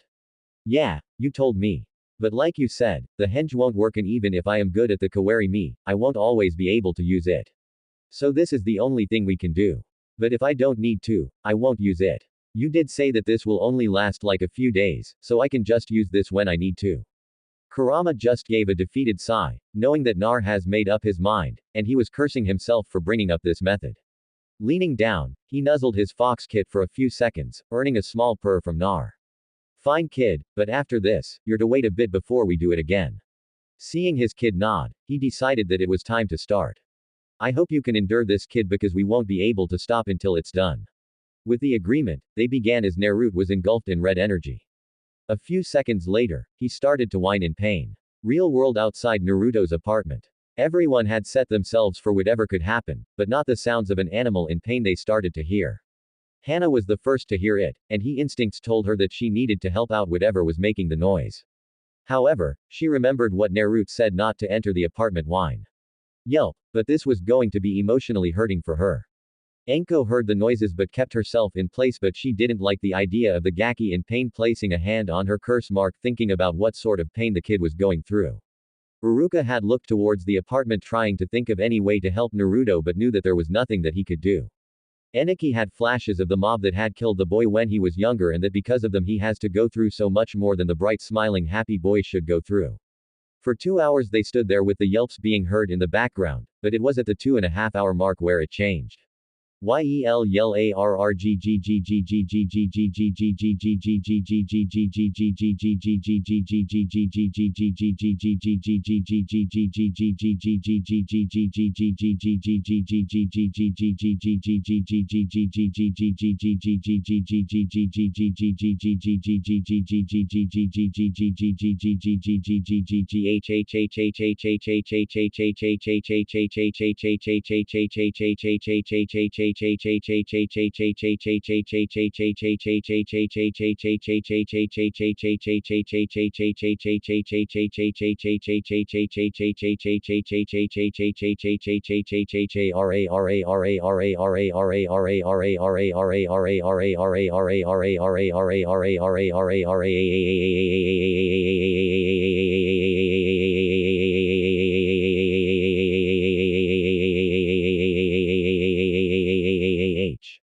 That was what broke Anko as she made a move to enter the apartment, but was stopped by a hand on the shoulder. The hand belonging to Inoichi. Let go of me. I can't just stand here listening to this and not help him. Eniki just held her in place. Anko-sanan, you heard what he asked of us. We are to guard him as he goes through this and not to enter. Anko just slapped the hand away and stared into Inoichi's eyes. I know what he asked us, but why does he have to do this? Why can't we help him? She yelled at Enoi while in the back of her mind, she wanted to hurt someone else who had hurt the boy, Mizuki, who was still kept alive even if he was asking for death. Enoi just turned his head to look at the street. We are, he said as he motioned his head to down the street to see a few people getting together and heading towards the screams, and they did not look concerned. Anko, who saw this, found a bit of an outlet for her anger and frustration. These people are nothing but vultures looking for an easy target, she said through gritted teeth before she launched herself to the mob. Hana and Iruka had joined her in stopping the mob while Inoichi stayed guarding the boy. During the apprehension of the civilians, 2 Ambu members popped up and helped out. Tenzo and Nico, who the Hokage knew had not hatred for the boy, as well as being part of the search party when the boy disappeared, had sent them to help out on guard duty, which the rest were thankful for the extra help in case some shinobi came to do harm to the boy. After all, the civilians were subdued. The Ambu had called in a squad to take them away. At 1 a.m., the sounds of pain had stopped and were now reduced to whimpers, and Anko just burst through the door with Hana being worried that boy could have died with the length of pain he went through. And when they entered his bedroom, they saw Nar laying on the ground, convulsing in pain, covered in sweat and tears still streaming down his face. They also noticed that a small patch of fur on his arms were slowly receding into his skin, but his nails were still long like claws. Both Anko and Hana rushed to the down boy. Anko gently put the boy's head on her lap, and Hana used medical jutsu to see if the boy was all right. Iruka and Enoi stood by the door with a look of worry, but they wouldn't be able to ask what he went through since he stayed unconscious for the rest of the night. The next morning, 5 a.m. after Naro had woken up looking at the worried looks from Anko and Hana, he felt like his entire body was made out of lead and given weights and thrown into a deep pool of water. Iruka and Enoi had left an hour ago, with Iruka having to get ready for his class and Inoichi to report to the Hokage on what happened during the night. Anko and Hana started asking the boy what happened and what was it that he did. And after 3 minutes of scolding and ranting, he broke, especially since he was exhausted. The Kalobi had told me that my henge wouldn't work when in a fight since it would be dispelled. So, he told me that we need to change my body with chakra manipulation. Hearing this caused the two to widen their eyes in realization. Chakra manipulation in Nar was now mostly made of chakra, which meant they manipulated his very body. But. Nar nodded his head seeing that they got it. Caillou said that I couldn't do it, so he did it for me. This won't last forever, but we don't know how long it will last and that he will decide when I can go through it again. Anko still wanted to ask, but why would you go through it again? Why did you have to go through so much pain just to be like this for who knows how long? Nar took a breath. I am mostly Buju now, but one thing that is still organic are my bones. Now they understood why he was in pain so much. His shifting was forcing his bone structure to change. And such a thing would be excruciating. Hana had tears in her eyes thinking of what the pup went through. Even if she couldn't even imagine how much pain he went through. Nar, you are never going to do that again. Naruto would have argued, but he himself didn't want to go through it again, but knew he would have to, but hoped he didn't have to do it a lot. Yeah. Hana and Anko stayed with him until he left for his team training, in which they for their duties. Training Ground 7, 8 a.m. Sasaki and Sakura had been waiting for their sensei and teammate for an hour since they were told to arrive at 7 o'clock. Sasaki was leaning on the center post with his arms crossed and a scowl on his face. And Sakura, who was more frustrated than usual since her teammate was also late, was pacing back and forth on front of him and having a mental rant. That baka should be here. Why is he late? Why is sensei late again? Shaw, I'm going to beat their heads when I see them. After a few more minutes, Sakura saw Nar walking towards them. Nar. She started to yell but stopped when she noticed how Naruto was walking. He was hobbling instead of walking. He was holding his ribs like they were broken and he was pushing through the pain. His breathing was heavy like he ran a marathon and then ran another one. And he looked like he winced every other step. She had never seen Naruto so tired or beaten so much even during one of their training sessions with Kakashi. Hey Naruto, what's wrong with you? She asked in a normal tone. Naruto had finally made it to the other two when he heard the question and lifted his head to look at Sakura, mentally thanking Kami that she didn't yell. He didn't need any more pain. I trained way too hard last night and I haven't healed yet. Sakura looked a bit worried about Nar. She may have problems with the guy, but she wasn't going to want him to work himself while in pain. If you are too weak to train, then you don't deserve to be a ninja. Sasaki said with a smirk. Sakura was a little put off with this since Naruto looked like he was in pain and Sasaki was acting like it didn't matter, but she just let it go just as quickly. Nar just went to sit at under a tree and rest as much as he could until his sensei came. I really hope he extra late this time. 3 hours later, Naruto was on his hands and knees trying to catch his breath after his spar with Sasaki with Kakashi and Sakura on the side watching with the former having his nose buried in his little book. They had started the spar with Sasuke versus Sakura, but that didn't last. And afterwards, it was Sasaki versus Naruto. But thanks to how tired and sore he was, he didn't last long either. And it was only due to how stubborn he was that allowed him to last the 20 minutes of the spar. Kakashi had noticed several things from the spar. Nar was slower. His moves were sloppy. He seemed to take more damage than usual. He wasn't using the cage bunchan or the kiwiri like he normally would.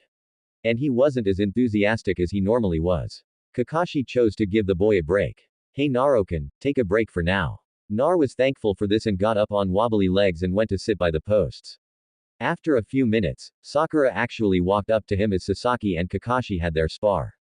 Naruto, what did you do last night that made you this weak? Nar didn't know how to feel about the question. Either be happy that she wasn't yelling it at him or pissed at the way she worded it.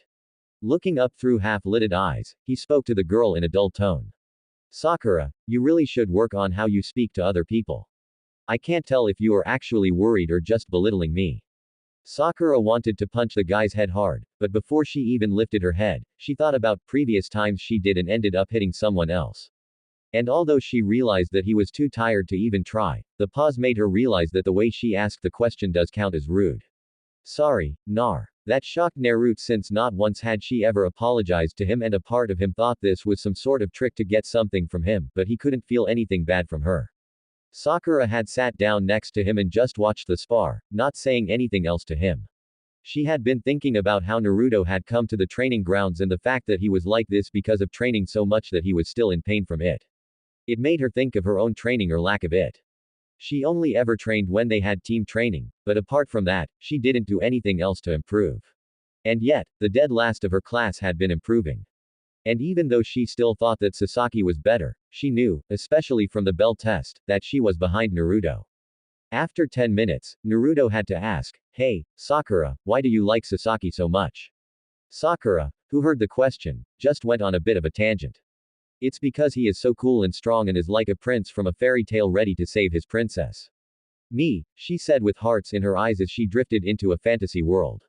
Nar was kind of creeped out with the flying hearts that seemed to pop out of her head, flying everywhere, leaning away from the girl he wanted it to stop. Do you really think so? 'Cause I don't see it. Sakura stopped her swooning and looked irritated. What do you know? You're just a loser that can't match up to him. Wincing at the yell, Nar rubbed his ears. Why couldn't the shift lower my hearing? Sakura, if you haven't realized it yet, he doesn't care about anyone but himself. Sakura was about to yell again. But Naruto wasn't finished. And before you even start yelling about how I'm wrong and he is keeping all his feelings inside or shy or not showing it in public. Think about every time you two talked and tell me 3 times he was nice to you. Because every time I saw you two talk, he would just push you aside and say no to all the times you ask him out on a date. Because all he has ever said was what was in the stupid Uchiha dictionary I made. Sakura had thought about it and looked through her memories trying to find a nice memory between the two. But as she was doing this, Naruto had thought of something as he put his fist into an open palm in an aha moment. Wait. He has said more like, stay out of my way. You're in my way. Don't drag me down. Don't hold me back. And I'm in a. It's always me. Me. My. He doesn't care about you or me. So you should stop you fandling before it gets you killed. That last bit got Sakura riled up. Sasaki wouldn't let me die. He would save me if I get in danger. Nar, even though his ears hurt from the yelling, was furious that she still didn't get it. And in anger, he got on her feet, grabbed her by the collar, lifting her so they were face to face, and screamed for Sakura. He doesn't care about you. He will leave you to die if it means that he advances and becomes stronger. And the way you are going in your training, you are nothing more than dead weight. You will get your team killed if we have to save you from every danger out there. Naruto dropped her, making her land on her. Taking a deep breath, he spoke in a more subdued tone. And even if he did care and tried to save you, he could get himself killed in doing so. So get out of your fantasy and get back to the real world. Seeing the tears forming in the girl's eyes, he knelt down. I'm sorry, but you should know this. The memorial stone that Kakashi brought us to should show you that. Nar started to walk away from the girl to sit under a tree on the side of the training field. Although he hasn't lost anyone important to him, he knew what it was like when someone you care about disappears. Even though at the time he thought that it was just a dream, it still hurt when he couldn't see Rama Tuchin again for 4 years. Kakashi and Sasaki had paused their spar when they heard the yelling. And although they didn't hear it very well because of the distance, the look on Sakura's face told them that they had a big argument that hurt the girl's feelings. Sasaki didn't think it was important and just wanted to continue the spar. Forget them. Let's keep going. Kakashi just shook his head in a bit of disappointment. Medical Wing Itko walked into a room looking at the only occupant in the room, Mizuki. They had kept the man alive, but barely. Whatever Naruto's chakra did to the man was not allowing it to heal properly and due to the size of the wound in the shoulder. They had to amputate the arm. But even still, the corrosion was slowly consuming the man. His left side was wrapped in bandages since it was slightly rotted. They had taken all the information from the man from their being a spy and what he had done to his fellow shinobi on missions just to make himself look better. The man didn't deserve to live, but on how much pain he was in, they kept him alive as punishment. Look at you. You look so comfortable like that. Enko said in a condescending tone. Mizuki moved his right eye to see who it was, but couldn't speak since it would hurt him. You know Naruto-chan has become a genin thanks to you. Him beating you up allowed him to become a genin through a field promotion. This caused Mizuki to wiggle a bit in anger.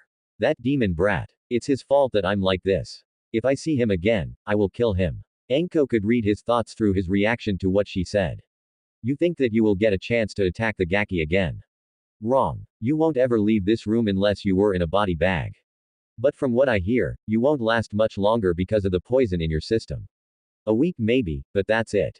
It's a miracle you lasted this long, but it's what you get for betraying the village, working for that snake bastard, and hurting Nar. Enko began to walk away from the wiggling man. And as she made it to the door, she looked back. We already got everything we could from you. And although you didn't ever see the spy's face, we now know that there is one, so thanks for that. She closed the door and left the dying man in the room. So guys, what do you think about this Naruto story? Tell me your opinion in the comments. And if you want more Naruto what if stories, make sure to subscribe to Universe of Naruto. Thanks for watching.